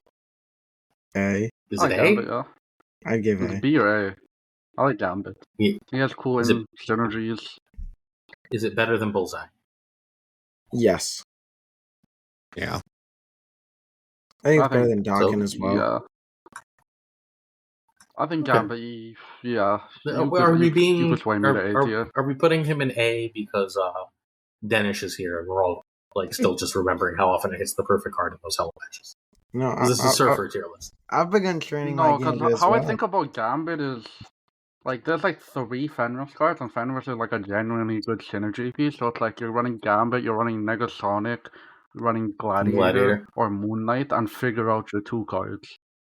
And but it's you like, don't I have think to. Gambit reasonably is the third to second card in like that list. So I think it's the worst because it's really hard to play outside of last turn. Yeah, but the swing is so powerful on that last turn. I mean, you could. This Or guy it's can play nothing. for. This guy can play for a ton of points. I can't. Or What's it he called? can play for 4 points. He can, but also I Right? think Like, just I've played a good amount of Hella over the past year. I've played this guy in Roram's yeah, in Hella. discard But it's not surfer but builds it's as not well. Hella I played the list. discard surfer builds as well. It's good. I mean, it's It is. I don't think it's better than powerful. Bullseye, but I think I'll it's more believe y'all. powerful than all the cards in B for Surfer. I think it's a little bit underrated because I feel like there's a little More I bit of think a about it, stigma around this card. Like, oh, it's I don't want either to play like the the Gambit. bottom of A or the I'm top fine of with B. I think it's probably the bottom of A, but I could easily be wrong. It's fine. I'll bow to the wisdom of the surfer. I'll go with whatever Nick says. Right. Done. I'll second that. S tier. No, I think he fits bottom of A. I think that makes the most sense because there is the variance of whether or not he hits what he needs to hit, and if people are spamming tons of cards on the board, he becomes a harder thing to predict. If people are running a minimal number of cards, or you can get him out and absolutely destroy something that is really valuable on turn 3, it's sometimes even worth risking that loss of a card in your hand to take them out. I hate all of you. All right, Ghost. Nice and chilling in D. Yeah. Yep. Maybe it's still Gladiator. 3-7. So Gladiator has to be an A. There's no fucking way you're putting Gambit above Gladiator. Argue with me. No, I'm not arguing. I think you put Okay, him right in the good. perfect spot. Hey, fair enough. I think 3-8 is a pretty big card. And you can play him Yeah. early, you can play him late. One of the problems with Surfer is it's really hard to find cards you can play early. Gladiator really does not care. Honestly, you should be playing him early. If he's going to lose you the game, let him lose you it on turn 3, not turn 6. Yeah, that's fair. Before And let him determine the before. lane. You know that lane. You just leave that lane alone now. That lane is your lost lane, and you win the other 2 lanes. Remember, you only need to win 2 lanes in Snap. Wait, really? I've been fucking up for years. I know. All right. Green Goblin, nice and chilling in D tier. Although, if you get it stuck on your side, you can make it a -2. He's gonna switch Ooh. sides from D tier to S tier. He's, Oh, yeah? he's an He's S gonna go tier all the when way down when my opponent is clogged and they give it to me. I guess Ghost is probably not very bottom of D, right? It's probably more like around here. Goes probably top of the day or whatever. 3-5 is He's a 3-5. Yeah, it's fine. It's a Yeah, 3-5. it's got a body, sure. All right. Bigger than Cyclops. Groot S chilling tier. in D tier too. Groot. I mean, C Somewhere tier, I on think, maybe. Yeah, probably. Really? Bottom of C. Just kind of I fully. mean, if you're like a outclassed really top low CL 10. player, it is like one of the only cards that says 3-7. That's fair. I guess. I wouldn't I put. don't him think in it's a great card, but like if you, There's if no you're way like it's the C. Master Cope, you could run like Jean Grey. It Groot, looks weird and Surfer. say. We're not. Yeah, we're not it doing really that. does. That's not going. It's No. not going with Diamondback and fucking Captain America. Sorry. All right. Next up, Hazmat. So Hazmat's got to be B, I guess, by our logic, right? It's the same card as Diamondback in that one deck. Yeah, just put next Yeah, to I think that. it Back. is. Oh, Diamondback's in C. Yeah. That's I'm sure. I think it was right next to They're the same Diamondback. card. Hercules is the same card as Ghost. Yeah, Both it's a say 3/5, so sometimes you take it. Move Surfer is at least potentially a thing that we haven't explored at all. I tried Red Wing Surfer. It wasn't bad. It's actually Well, I mean, it was all right. you run I you run should try it Topaz, again, but right? we'll Yeah, see. you run Topaz. You throw Hercules in the middle. You throw Torch into Topaz, and you immediately have I guess that's like a 1/8. But then you're cooking. You're starting to get things going, and you have a Vulture. You do the same shit. You got a huge Vulture. It's not the worst thing in the world. Especially since I tried it before both Zorn and Topaz came out. It might be a little bit something Yeah. there. Yeah, it's something. All right. Hit Monkey C. Same reason. You shouldn't, but you could. Yeah. No, I would put it B. If you're running Splat No. Surfer, Hitmonkey's a really good card. I'm not counting that as a surfer list. It's It not a is a surfer surfer list. list. It has surfer It's in a list it. that has surfer in it. That is not a surfer list. See, I am an equal opportunity surfer player. Also, that list isn't We're good. considering toxic Sure. surfer. Also, all right, fine. Let's add also that list has never had above like a 47% win for more than like 50 games. I'll settle next to Bishop. Because Bishop Fine. is I think Deal. that's awesome. fair. Because Hitmonkey You doesn't. can go Bishop above doesn't Bishop. exist. I'm happy to go above. None of these exist. All right. Hope Summers. Gotta be B, right? Top of B? I do not like that card. Sure, it's still good. I have a soft spot See? for hope builds of Surfer, but B. Definitely B. Yeah. B. This card is still good in Surfer. It's just no longer the best thing to be doing. But I mean, saying- I was I'm- having it's top success of B. running I'm my saying old C. Surfer deck not B too seems long high ago to me. with Hope. No way. Goddamn It's Surge worse and than Mr. There's Fantastic. no way it's worse than Elsa. There's zero chance it's worse than Elsa. It's not a thing. It's worse than Elsa. I'm just saying, There's we have like zero 3 chance in cards the right now that world it's cost worse than 2 that does Elsa's job. And puts Uh-huh. up more points. So And why are we there's playing decks that Elsa? run all of them. There's decks that run all Yeah, of them. but just play Fastos too.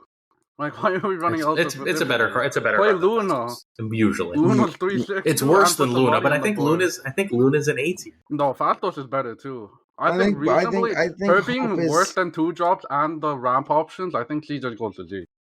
Like, she's No, I actually think- just I worse think than every C's other fine. opportunity. Or I think B's She's- fine. I think Hope Surfer. Where in B then? You're I not think winning Hope this Surfer- card. Yeah.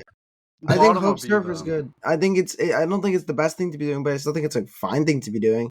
I mean, like I just think recently, she's the worst I was option running my at her old Surfer job, and list there's that no I chance she's at the hit top of B. like really high ranks within Take February it, with what Hope. is that? She still felt good in that list. It's not a problem with the card. It's a problem with just like the cards that are releasing and releasing and releasing. Mhm. If this card was a 3-5, you'd be like, oh, it's the new Surfer. Well, maybe we can start playing Hope again in Surfer. I think Yeah, I so think the this 3-5, card's fine. I but think it's a little bit 3-4. power crept as a 3-4, Oh, but I'm I down think the with card's bottom fine. of B, but better But than that's what- better than some of those Fine, cards fine. seems absurd. But that's fine. But that's what B is, right? B is the cards that we have better options than, but we can reasonably run Yeah. the Surfer. Okay, And that's bottom like of B, exactly what yeah. Hope is. It's better than Frigga. I've been It's at convinced. least better Bottom than of Frigga. B. I think it's better than Bottom of Elsa, B but I don't care enough range. to It could fight. be better that. than like Frigga. right, Bottom of so- B range. Fine. Is the Human Torch First Steps an A or an S? I'm leaning towards S. I think it's a little bit worse than Carter, but I think it's at the level of where Surfer doesn't have many proactive threes. This guy's the proactive 3. I think you're going to see this guy in every single Surfer, every single top meta Surfer deck for the next few months. I think this guy is S. I mean, if we're think talking he- about Surfer staples at S, like not just like in the meta, this card is Mhm. good. Like the cards you can't run Surfer to at a top level without, I think Torch is one of them. I think he is Dagger roughly, like the Dagger of move, Surf. I mean, like that's where I find them. Well, he's reasonably the 3rd best card you want to be moving in that list most of the time.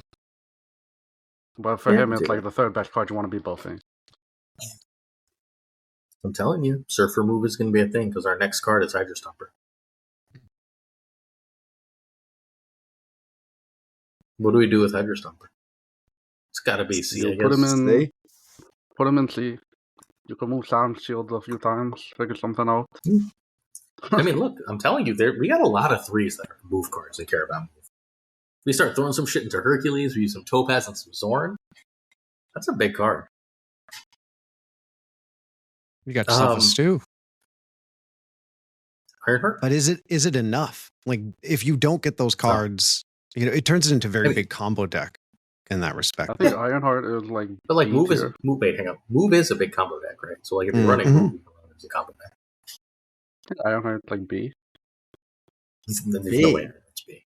There's Bottom no of fucking B. chance in hell. There's Dude, no Herbie chance has in a hell. double text. Look, Herbie has a double text, and remember, Ironheart is +3 now. So you're tripling the +3 with It's- Carter. You're doubling the +3 with Torch. It's like it could either be top of C or like bottom of B.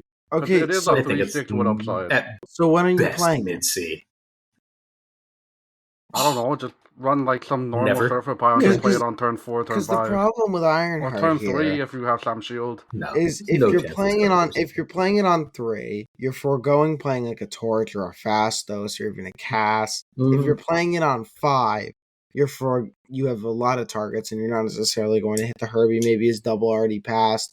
You're not necessarily going to hit the Carter because you're already probably working on filling the Carter lane. I don't really think this card has an argument for being Surfer. I think the card is definitely something that needs to be looked at a little more. I think this card might be decent to good, but I think this card's C in Surfer. I think it just doesn't I can work. be convinced I think C. it's I think B bottom is of C. absolutely lunacy. I think it's bottom of C. Like I think if we're arguing There's no goddamn surfer. Hitmonkey and There's no Bishop, surfer. There's no surfer build that can't find a better card. There's surfer I builds think that want to Ironheart's do things infinitely with better than Hitmonkey. Esme. There's no chance in hell it's better than this. I think Cap America. What if you're running better negative than surfer? Ironheart. If we're You're counting running fucking Negative Surfer? Exactly, you're running splat, Ironheart. we're counting splat surfer. You're not running Esme. You're running Ironheart. You're 1,000% running Esme in. You're Negative 1,000% surfer. running Ironheart. She is a 3 Yeah, that but has Esme zero is a power. better card. The card that gets you negative is better than the card that doesn't get you negative in a negative list. I think it's C. There's no chance I'm putting it in D. I think it's a card that I would think it's the consider worst playing. C tier card we've talked about. Mm-hmm. I think I it's don't way think better it's the than worst, anything with Affliction. I think it's better than Hydra Stomper at least, but I think it's definitely in C. All right, fine. I'm just gonna stick it here, and I don't care enough to keep arguing about it. Speaking of cards that are going immediately into D, it's the Phoenix Jean Grey. I guess it's Jean Grey, not the Phoenix. It seems like something D-tier that would card? play, so yeah. Yeah. We're all Card good. needs a D rework. tier? Remember when Really everyone was desperately. like, "Oh, you play Jean Grey, then you play Brood, and then you could play in other lanes," and they're stuck in that lane, and that just The didn't only play I happen? like with her is with Goose. Mm. Goose on her in turn 5 when your opponent hasn't made plays is actually really strong against a lot of decks. But there's not another play I like for her. Yeah. Okay. Time for another S tier card, friends. Everybody ready? It's Juggernaut. Yeah. A. Well, Anyone no are- debate. That guy's going A? S tier. I don't You think think it's a it's A, not S? staple. I think you can leave the house without Juggernaut. I think S tier. In is certain the way, metas. this is the way I'm viewing the tier list. I'm not arguing against Juggernaut as a card. I think this card is one of the best cards in the game.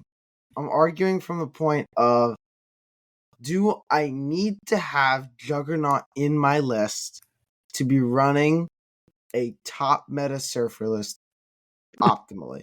And I think the answer is no. I don't think I need Juggernaut. I think I can make a very, very, very good surfer list that doesn't run Juggernaut. I don't think that this card is a staple to surfer. And if we're saying S tier is the surfer staples, then I think this card is the top card in A tier. I think it's the best supporting card for surfer, but I don't think it's a staple in the archetype. I think Juggernaut's one of the best cards in the game, and he just costs 3, so it's like the best card in the game that costs 3. I'm like, that's an S tier card to me. I don't know what we're talking about. It's because it doesn't specifically synergize with the deck. It's like still the best card in the game that costs 3. Like, period. The It's other either question the is, bottom S tier or the top A tier. yeah, where do you factor in the skill cap level? Because Juggernaut's not an easy card to use, so it might be super powerful. But if someone who is in the top of the ladder, I think Juggernaut is knowing when. It can be easy if you're playing him on the last turn. You don't want someone in that lane. Sure, you can jugger that card out of there. But it's a matter of when to play him. If you're going to play him earlier, I think he is a more complicated card to use for especially the lower skill level players. Because again, it's about knowing when to time it to most screw up your opponent. I think this He's is S. Juggernaut. He's I also an think S. this should be a 4 cost card.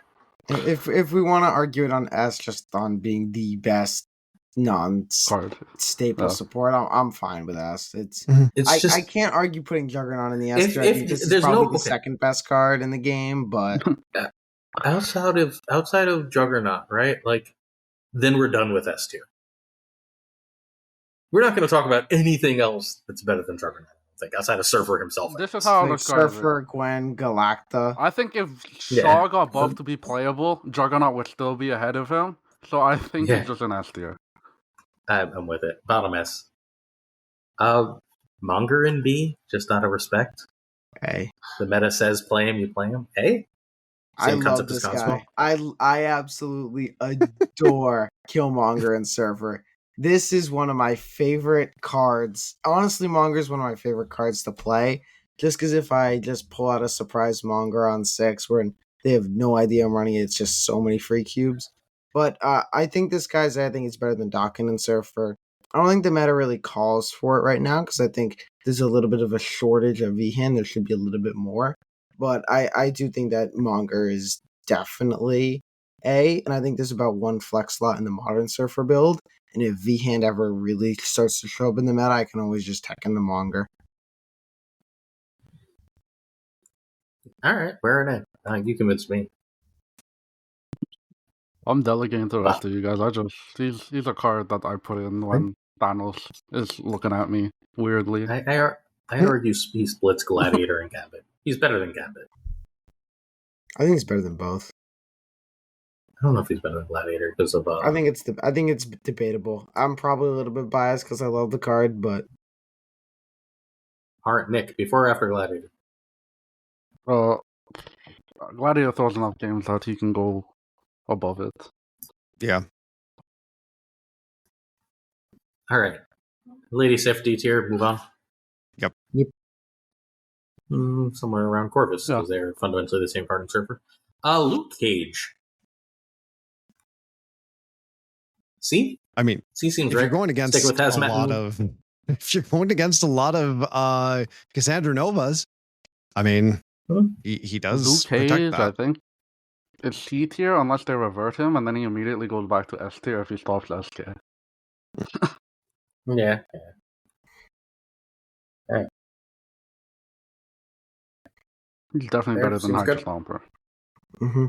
Sure, because we don't have that deck that Hydro Stomper's S tier in. Wait for it. All right, Luna's an A. Deal with it. We're an A. I'm not going to see any. I know that's not. from me. Yeah, I know that's not Heart's type of. So, Burrs sent me a I Surfer, agree. and I was messing with it. And what I realized that she lets me do as much as anything else, she lets me go when I don't see the Galactor or Gwenpool, and I'm really hurting. Going 3-2 on turn 5 is not. Sorry, on turn 4 is really strong. Really. I Strong. agree.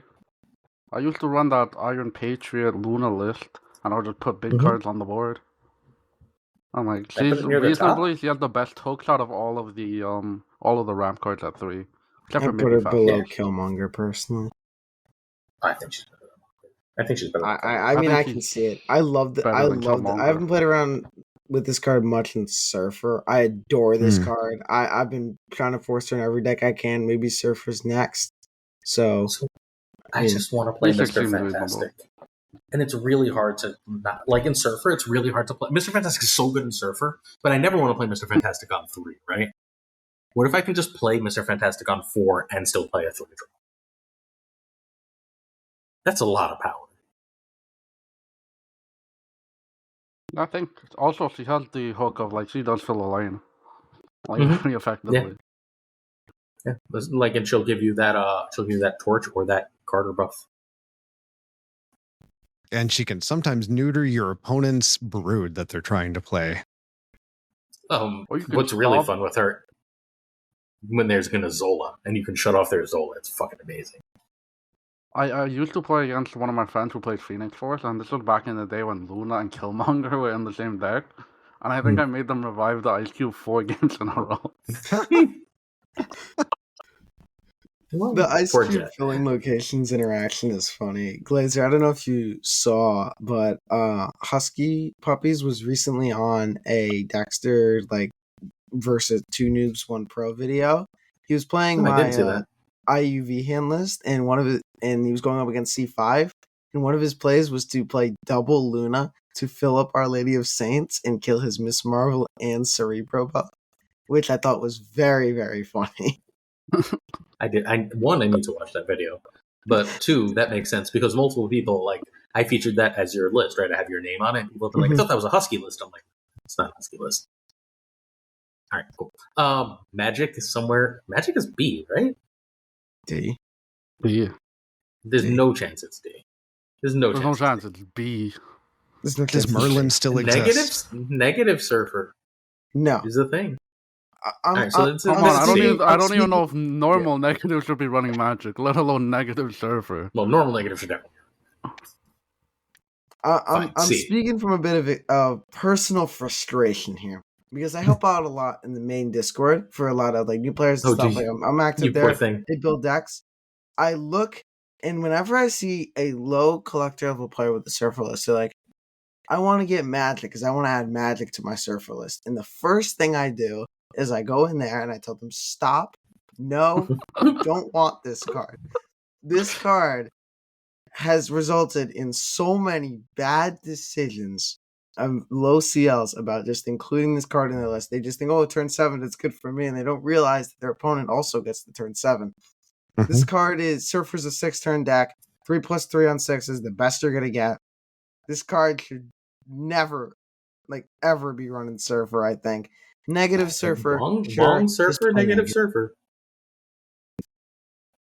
I think you want it. One Surfer doesn't bring you to B tier, I'm sorry to say. Yeah, one Fine, Surfer. put you in no. C. Fine, C. We can chill. The With, argument's we can one chill Surfer, here. I don't think it goes to B tier. Look, Long Surfer's not as bad as you think. Makari. Because we still have 40 cards to go through. Makari is in A, yes? I'll delegate B. to Heart. It's in B tier. B? It was really good No until they nerfed her. And then it's B tier. It's like Hope now. It's like the same power level as Hope. Now Sam Shield was better 1 than power, Makari Bullseye. will go up. It's better than Bullseye. It's better, yeah, It but I just mean is. it's not that different. I think it's just B. It makes your hand Yeah, thinner. but There's at the top something of to it. do there. I just don't think it goaded anymore. That 1 power did Right. hurt. Because also it thins your hand and it thins your ability to draw. So you have to now justify it being better than an A tier card. Well, Because I you're not like it a playing decent an A tier amount card with anymore. if I'm not running Surge, I like it a lot more. And I do like it a reasonable amount with Fantastic. It'll waste a negative card. but the There's an plus 2. argument. Yeah. There's an argument. I just don't think. I think it's more important right now to just have the hand. Okay. More cards in your hand. All right, Marvel Boy chills in D tier. All those Squirrel Girl Surfer lists we're running. Good with debris. Shana's a 3 Is it drop. though? Sure. We'll get to Shauna. Mobius has to be in B, I guess, technically. The right metas, he's important. I don't enjoy him, but yeah, I think he'd be. It's fine. I think he should go Somebody top else. of B. Especially Really? with all of the cost reduction that are there. I don't know. I think he neuters a lot of decks. It's just really hard to run a 3 in Surfer. It is. Really hard. Fine, I don't care. Anyone I can argue see against top of B B? because he'll be the best in slot at some point. If negative is super prevalent or something. Yeah, fine. They're separated, and I don't exactly understand why, but Cosmo, Mobius, and Killmonger are all the same card in Surfer, just for different metas. We just happen to be in the meta Cosmo's best in now, and so he's highest. I think Cosmo has better answers to what Surfer struggles with, which is tech cards and random decks that just go really big at the end of the turn. When Hella was a 6/9, it was the only way you could run Surfer with Cosmo. Sure. And then when the meta is all cost reduction shit, you must run Mobius, right? I've the Victoria hand Mobius starts eating and just use a weird Baron Zemo interactions because half of them interact with death. Anti-Venom interact with deck, negative interact with deck. You got a free Iron Man with Baron Zemo. Kind of based.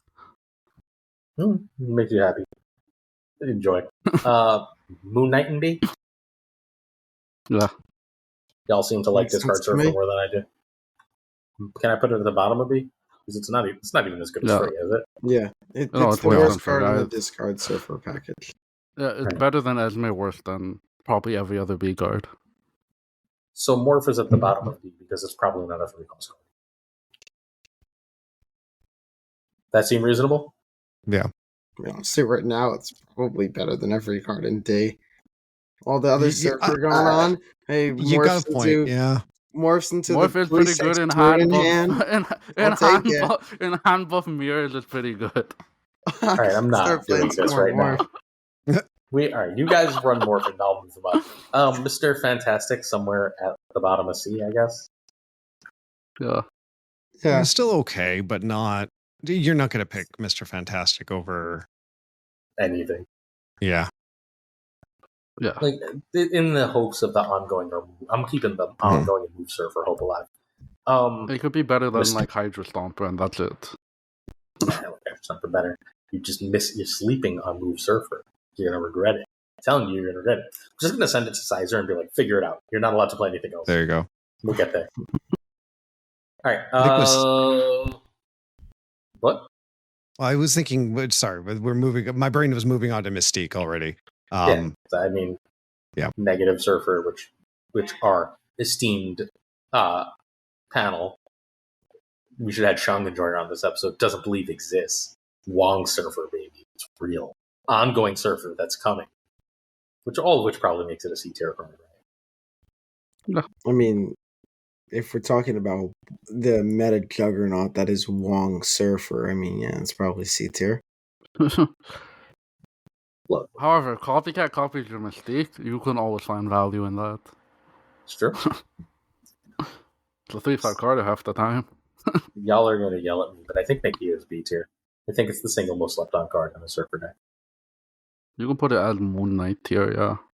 Yeah. I think it's better than everything in C. Yeah. Mm-hmm. Yeah, you can put it Moon Knight tier. I just think it's the most like 16th card in the deck. Yeah, I just think it's like the most 16th card in the deck. I think it's good in Buff Surfer. I don't think it's that much worse than Fastos. Like a reasonable amount of the time, you just draw 2 of your buff cards. You're like, well, Fastos is cute now, but he doesn't do shit. And Nakia is going to play for like a 9. Nakia's going to play for like a 9 to 12 power in that game.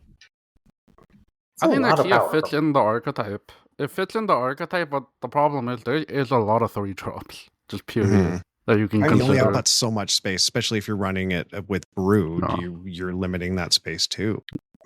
It's like the most 15th card in the deck, which is like a B tier. Like, look, make this card a 3/4, please. I might play this at 3/4. Sure. I think at 3/4, this card is a lot more interesting. I just think it's at 3/4, maybe I might play it. All I'm saying is there is 3 cards they are re-releasing, and Nakia is one of them, and that's just Viv Vision. That's just Nakia. That card is Would not real. Nakia be strong as an activate? You get to choose when to buff your hand. No, because I want to be able to play that'd be worse. Yeah, that'd be worse. Yeah, it has to go off right away.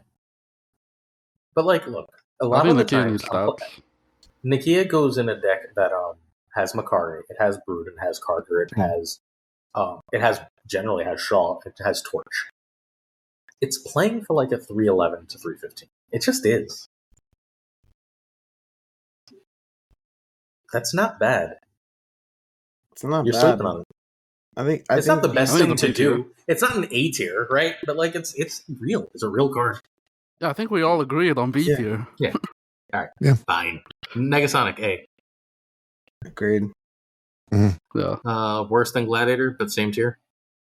Better. Yeah, I can see that. Right. You think it's better than Gladiator? I think it's worse than Gladiator. I think it's interchangeable. I think both those are about on the same level. I mean, if you play it well, it could be worth well more than a 3/8, depending on what you pull on the other side. Problem is Prio. It's hard to get Prio. My favorite Negasonic, my favorite surfer have been Negasonic, so I'm always down to put it in A. Yeah, I think it's an A-tier card. I just don't know how high an A-tier it is. It just got buffed, so surely it's great. Is it worse than Nova? Cassandra Nova? Probably. I'm going to throw Nightmare into D and we can move on.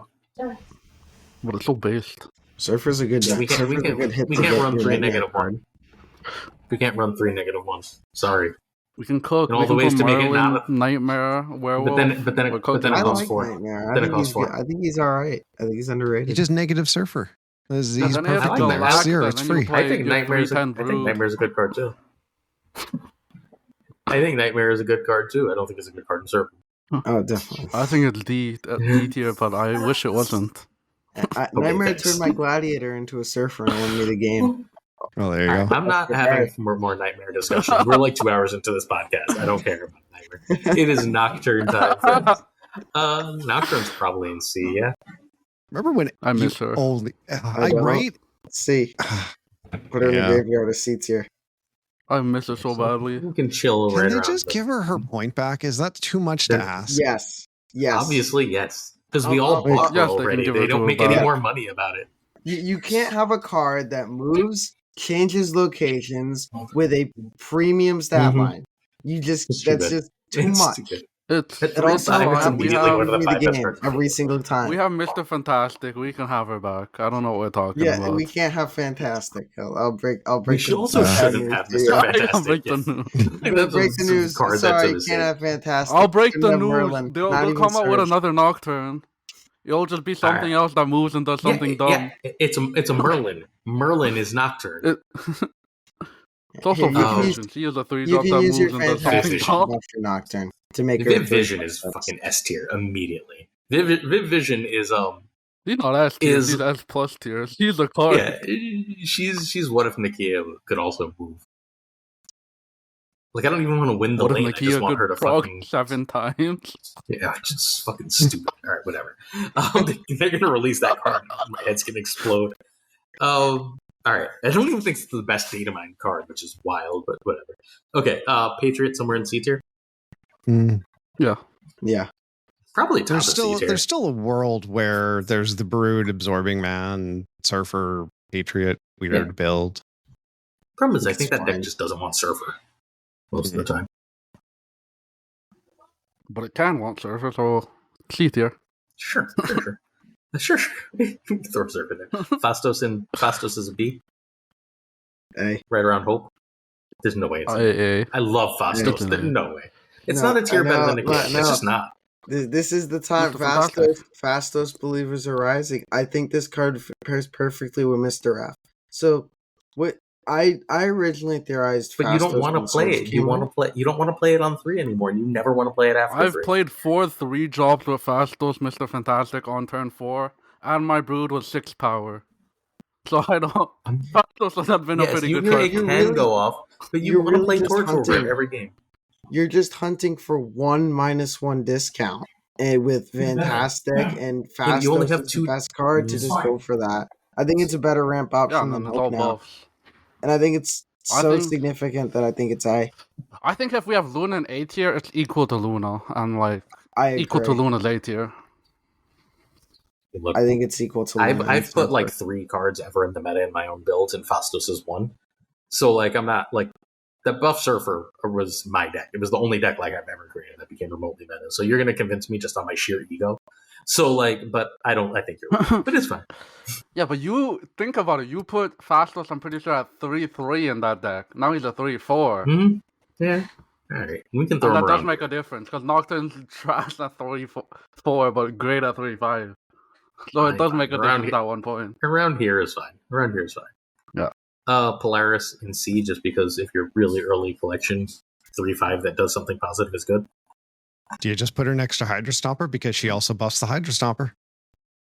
That No, deck is Hydra real. Stomper is your card moving. I mean, if you ever make Oh, the yeah, you're right, Raiden, shit. Damn Killmonger, it. Uncle Ben deck, Polaris is probably in it. Which Prodigy's in B tier, right? That card's decent. Slept on. Prodigy's in A tier. I agree with No, Hart. no. Okay. No. Prodigy fucking is way. the biggest guy alive, I swear to God. I think Prodigy. You copy her, When did this double, happen? Prodigy I was does away 3 for. I eights was and away for doubles. a week. He is the biggest guy alive. Prodigy's been Prodigy's good. just It's another double card. In the list, he's just another double card. He just doubles, no matter what. Like Herbie doubles him, Carter doubles him, Torch doubles him. You're copying something dumb, otherwise you're getting 2 Fastos, 2 Gwenpools. Like at Yeah. worst, he's like 2 of something dumb. I guess I went away for a week. Better than Fastos or worse than Fastos? Equal, probably. I think what actually convinced me, just for the record, for anyone who's wondering why I was coming so fast, is bless you, is I realized how easy it is to put him behind Torch, and that's just a lane you want. Same thing with Carter, yeah. You're not winning a Prodigy Carter lane. Your Yeah. opponent. And like they don't know And you're then gonna even do it. Herbie, And like, it's a 3/8 it'll that just, doubles like- the surfer above. fine. You got me. All For right. people that Punisher don't know said- how Prodigy Herbie works, Prodigy can copy already used activate. So you can just, like, I don't know, turn 3, do the double, and then Prodigy copy at turn 5, and now it doubles. Honestly, I like did not Herbie. know that either. Oh, I did. So Punisher setting in C. Yeah, That's a I card. mean, As big If you're as really You can early play it. collection, Polaris, yeah. like You look, it's really better want than that Groot. ongoing It's in surfer to D. happen, don't you, Glazer? It's in D. Fine. It's in D. I'm down to put it in C. I think It's it's, enough. safe. Like, bottom of C. It's enough point. It's a couple I mean, points. Is it if better we're looking than- at D tier is like kind of like unplayable in Yeah. Surfer, Mm. whereas C tier is like, do it. I mean, You it's shouldn't, not gonna but you could. lose you the game. It just isn't gonna win you the game. I think Punisher falls into that. Red Guardian. Is Red Guardian down to B? Yeah. Yeah. I'll prove it otherwise, yeah. I was Probably playing him the turns. other day because of all the kiddo, but Something like here. something like that. Red Wing in C because you could do it. You just shouldn't. Well, Miles, if you what's want your to keep thoughts on talking about that? Move Surfer, then put this guy in Look, There you D. go. but all But- those are in C. Every Move Surfer card is in C. So they're Yeah, all in but- C. Because all the, yeah, like, it's not Surfer and Move synergy. This is the Surfer. best one of them. This is the best Move Surfer. I don't know. Voltor's the best. We've been talking about Move Surfer, Get two- and we've been get talking two about three Toxic, drops, and all I'm three. saying is the next card Move does both of Surfer. those. Ongoing Surfer. I get so zoomed in I can't even use my fingers properly. Move Surfer, Ongoing Surfer, and fuck, I don't even know how to fix this camera. It's ridiculous. Affliction Move Surfer, Ongoing Surfer, and what's the third one? Afflict Affliction. Surfer. Yeah. Affliction. And Negative Surfer. Those are all C tier. That's fine. We're just gonna leave them there and move on. Is Rocket and Groot still B or is it down to C? It's got to be B still, right? What if we combine Move Surfer and Toxic Surfer? That's the question now. That's Does it Rocket go and Groot. Toxic That's what he Surfer? does. I kind of think this guy might. No, C is crazy. Low B. He's I Yeah. just better than he's the worst B, but like It's- still B. He's just better than everything in C. The problem is that they took away all the priority tools Surfer had, Mhm. and now this guy went from you could definitely do it to I don't know anymore. But I guess It's if just- you're playing Torch out earlier these days, that might get you priority a bit sooner, maybe, It's still possibly. a 3-3 early. It's not like Torch is Yeah. a prio machine.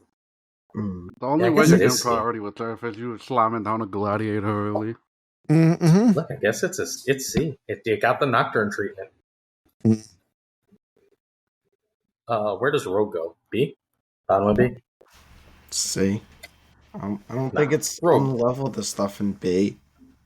I think it's just Rogue's just better than like everything. He has good variants. Also has good variants. it has good, Yeah. very good variants. But Stealing another I don't Carter think is it's better good. than Rocket. I think it's close to Rocket and Groot. I don't think it's better than it. It can be more of a surprise.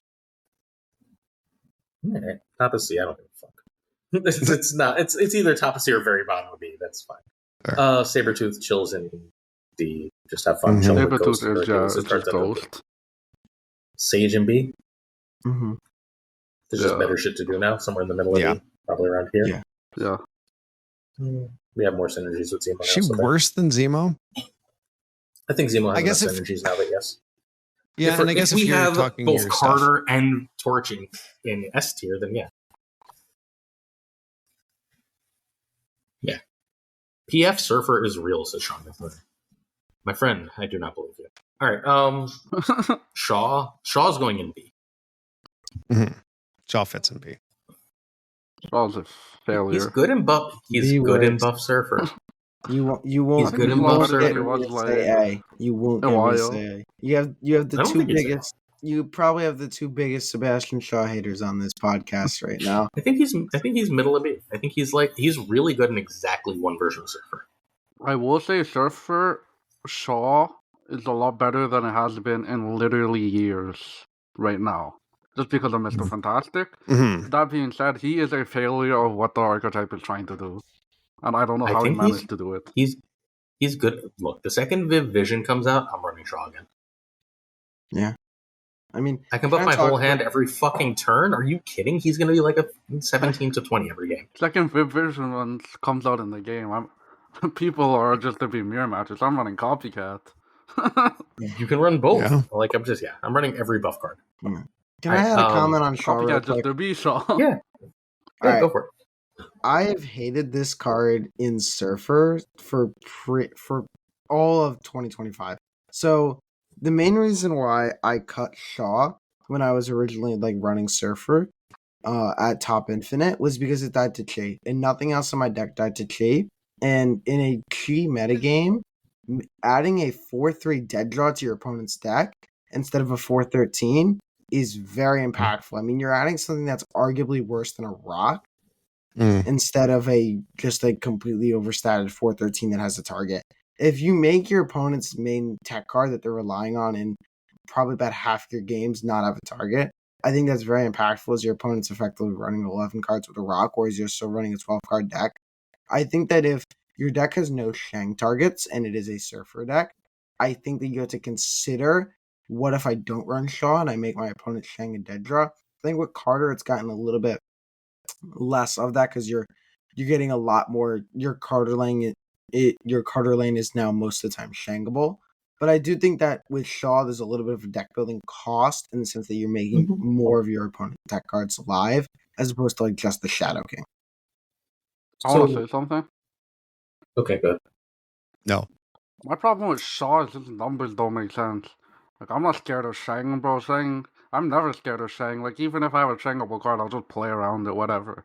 Shaw's numbers just don't make sense. There's like a million ways to get a 3/8, and then Shaw's like a hard way to get a 3/8. I'll just play the 1,000,001 ways to get a 3/8. He's just been power crept. Sure. And like, In if you look at something like Surtur, I don't know why Surtur's a 3/5, but and then Shaw's a 3/4, and it's harder to buff things.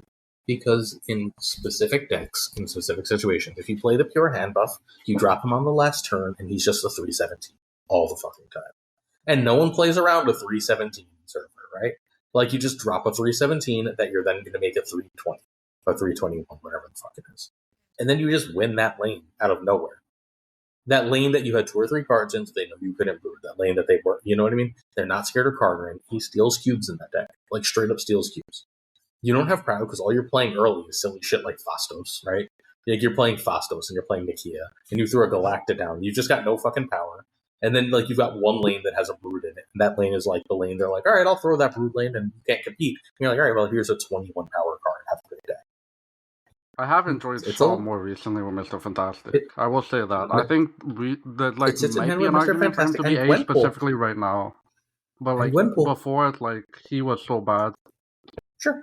Like, but, like, we now don't he's exist sometimes before, right? getting like 2 buffs reasonably. If you're getting 2 buffs with Shaw consistently, I'm saying he's a pretty good card. But the problem is, maybe now you are, but for a long time he hasn't been. In buff Surfer, you're almost always getting two. You just are. Like, you're going to get more than 2 buffs and he's going to be stupidly big. Yeah, but then he's playing with like the other B tier cards like Nikia. Yeah, that list wins. And like, again, we're about to get Viv Vision. Get ready. I think he has potential to go up just because his numbers are make more and more sense the more buffs you're getting. And you like what's his name? I forget his stupid name. Herbie, right? Like, Herbie works perfectly well with Shaw. I think he's been more reasonable Ash now than he had been in like literally years. Well, it came out. Shauna chills in D tier because Zoo Surfer is not real. Can we put Surfer at the top and say is Surfer? Yeah. Yeah. How good is Surfer and a Surfer? Well, if you don't run him, let me just tell you what you're not running. It got upgraded from second best card in the list to first best card after the Galacta nerf. So yeah. Fair. Yes, it did. Speed. Ugh. C. B. Do you say think the most like lower additional C. 3/8? Three kind of big with Gladiator and whatchamacallit in the deck. There's no way it's big.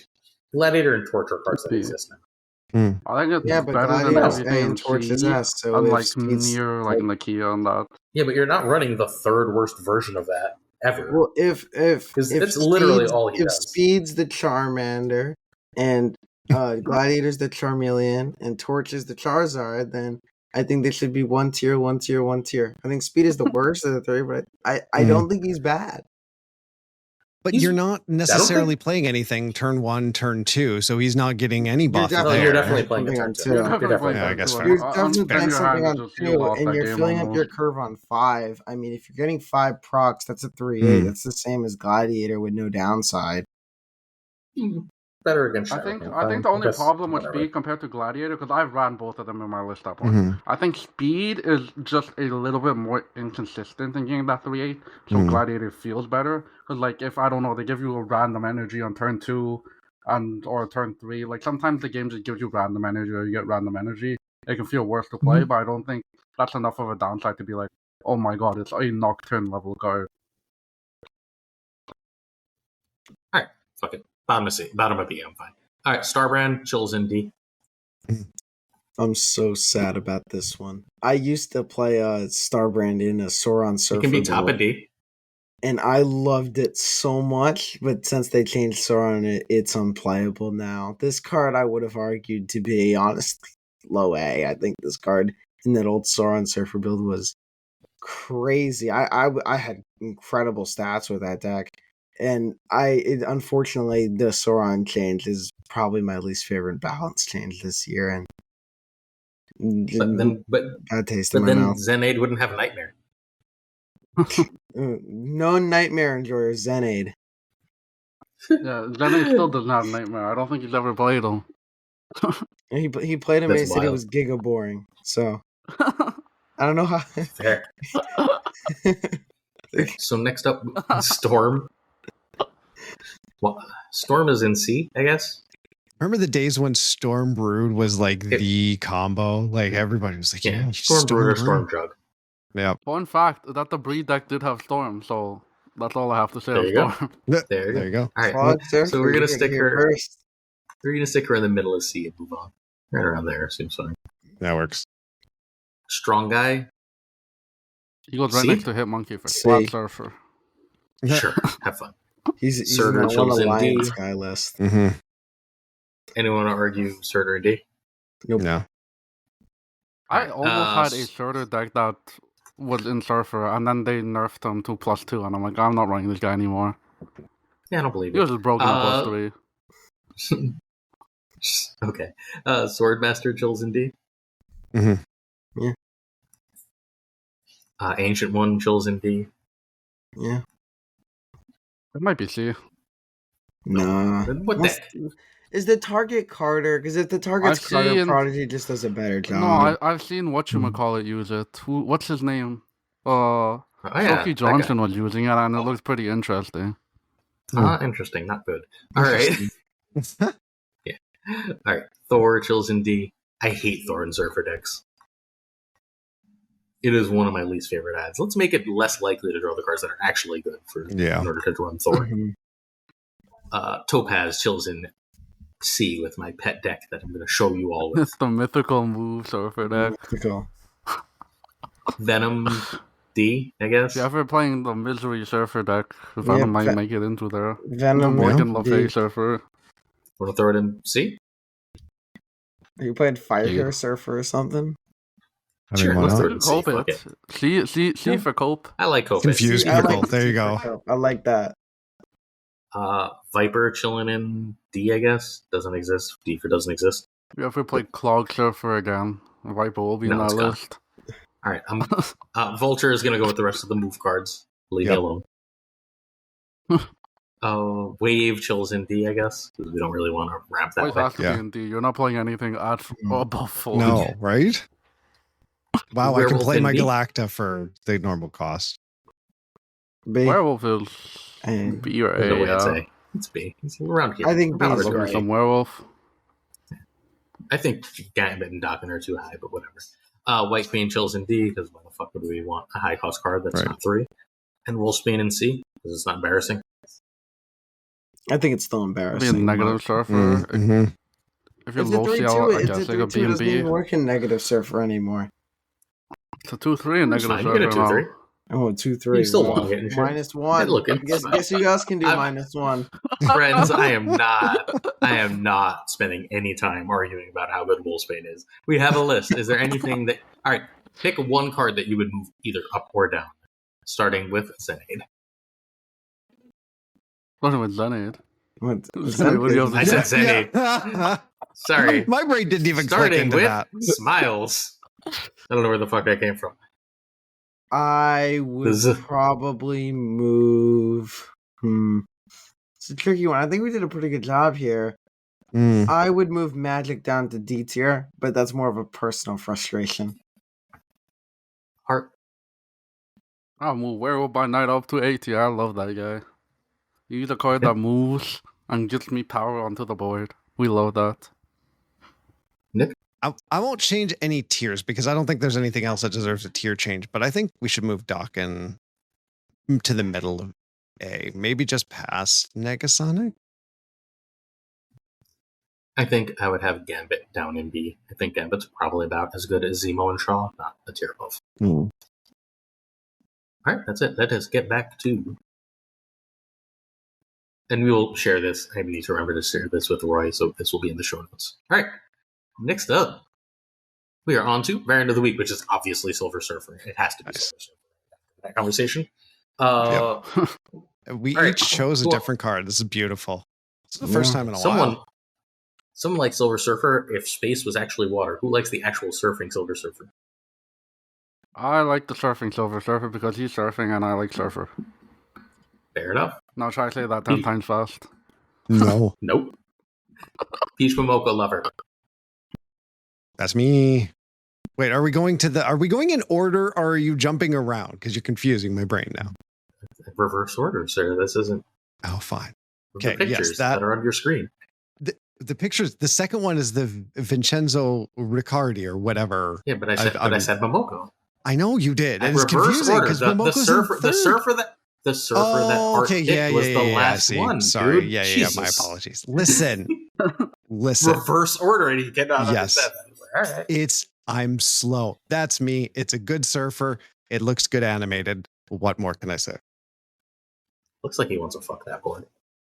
I mean, wouldn't you? Also looks like he might have already done that or done something else. Yeah. Now that I'm looking Yeah, more really. at it, I'm like, oh dear. What has he been doing there? The real That was reason a Silver great Surfer line. is he gets very bored in space. All right, Vicente. Yeah, I picked the Ricciardi Surfer. I really like color in a lot of my variants. It's one of my I love Favianos. I love hips. I think that this surfer looks really good. I like all the colors in the background. I like the purple emitting from his hands. I don't own it. I'm on my way to get it.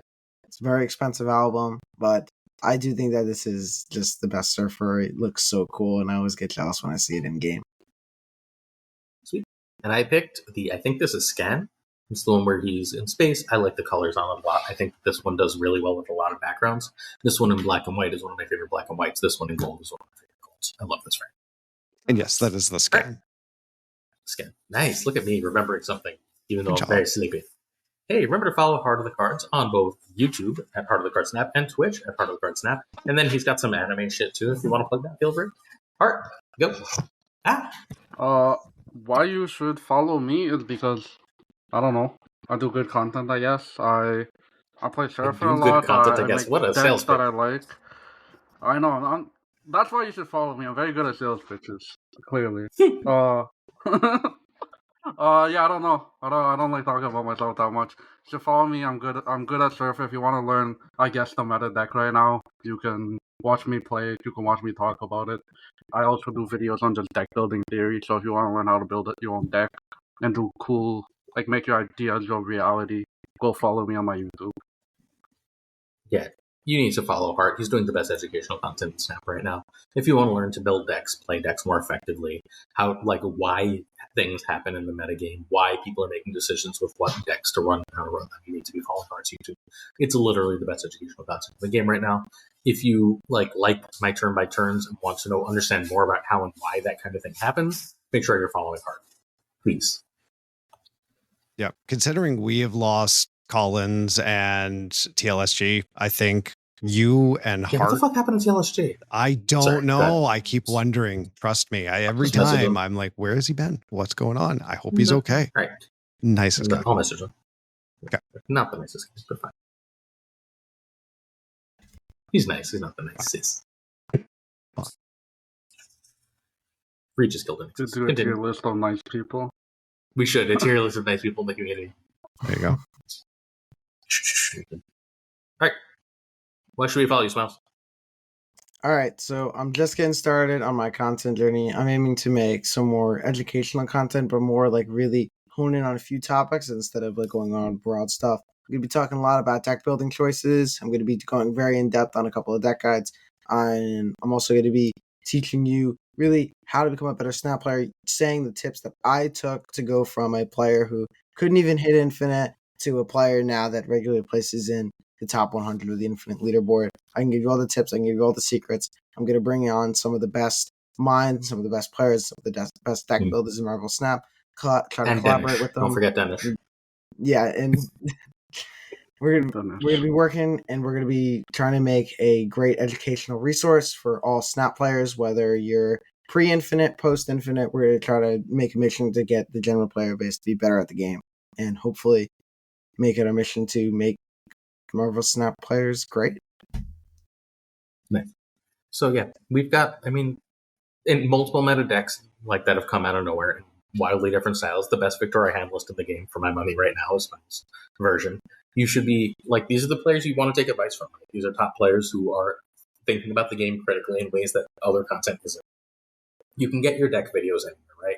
You can like literally go to anyone's video, watch them talk about each card in a deck, and then play 5 games of the deck.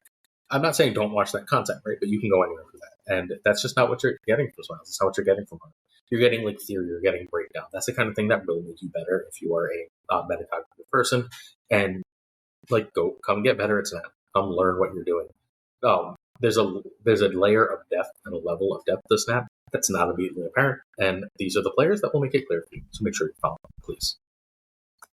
Right. Yep. I'm Nick. looking forward to checking out your content, Smiles. Like I know we don't know each other all that well, but I've seen lots of stuff about you, and I'm looking forward to the tournament tomorrow. And yeah, 10 out of 10. I appreciate that there are people out here, and the fact that you care about the newer players, I think is important, because I think we don't have a game if there are not a consistent stream of newer players. Nick? Yes. Even though you're not streaming today, why should people follow you? Chaos. If they want chaos, if they want insanity, I'm a good follow. I'm generally pretty chill unless I'm freaking out about some tech issue that may or may not be happening because of something that I totally didn't do and screw up on my computer because I was trying to make things cooler. If you need help with snapping or not snapping, if you need help getting set up to stream, I can definitely help out with that and probably help out while on stream. I'll play your decks. I will probably play them badly and not listen to what you said because there's too much stuff going on. But I'm generally pretty fun at the same time. If you follow Nick, he'll make it so my camera stops zooming in on me like this. There you go. Which he might already know if he had checked Discord, but that's okay. Well, you sent me the wrong thing. I replied to you. That wasn't. Yeah, and I replied to you with the other thing. And you didn't. You're another thing. Because I had to run a podcast, my friend. All right. In the meantime, certain tiers support on our Patreon with honor. Thanks. I'm going to read a whole bunch of names as fast as I possibly can. Thanks to Jonesy Snap 22, our Patreon month. I believe some of Gabriel LB, Pink, Iron Forceman, Hotel Number Prime, Brian, Ryan Burke, Ryan Snapper, and Rich Gopher Kev, Kelter 33, Caretix Lee, Query, Kazushi, Archangel 3, Hey Black, Dot, Provos, The Goat Secret Code, Hollow Synth, Fat Nick, Absolute Shannon, Nightmare, Greg Cash, Mr. Purple Cables, Ginger Prime, Philip Rapid, Haplo, Penny Limbs with Danger, The Vista, Black 23, Skippy G, Jessica Campbell, Slush, The King Bros, The Great Kazoo, Werewolf, Pepsi Yoda, Glam, Colonel Foreman, Rob 7, David G. Greenfield, Stephen Brent, Stage Martin, Jason B. Mr. Craig Sterry, Matt V, Corey Corbin, John Q, Jimmy Q, Yes, Safe One, Big Mad, Bookman for Real, Sketch Jack, Reacher, Steve O, Yo Marco, Tepro Joe, Snapchat Sisters Joe, I don't know if I skipped one. Boom, back, Bricks 2, Click Green, Goblin, About V2, Flan 50, Spectrum X, Only Fox, Matt H, DJ Mega James, No Freaking Flex, Nick the Greek, Panic, Texas School King, Object 74, The King of Canada, JJ, Demon, Father Newman, 2 times Grip Lovers, The Bargain, Tucker, Gross County T, where the T stands for. That's it for this podcast. It was long. Hopefully you learned a little bit and had a good time hanging with us. We'll see you next week for more Snap Take, but don't forget daily videos to check out our guest content. That is Snap Academy YT. That is Heart of the Cards Snap, and that is on Twitch, Nick the Greek Geek. Peace and love, everybody.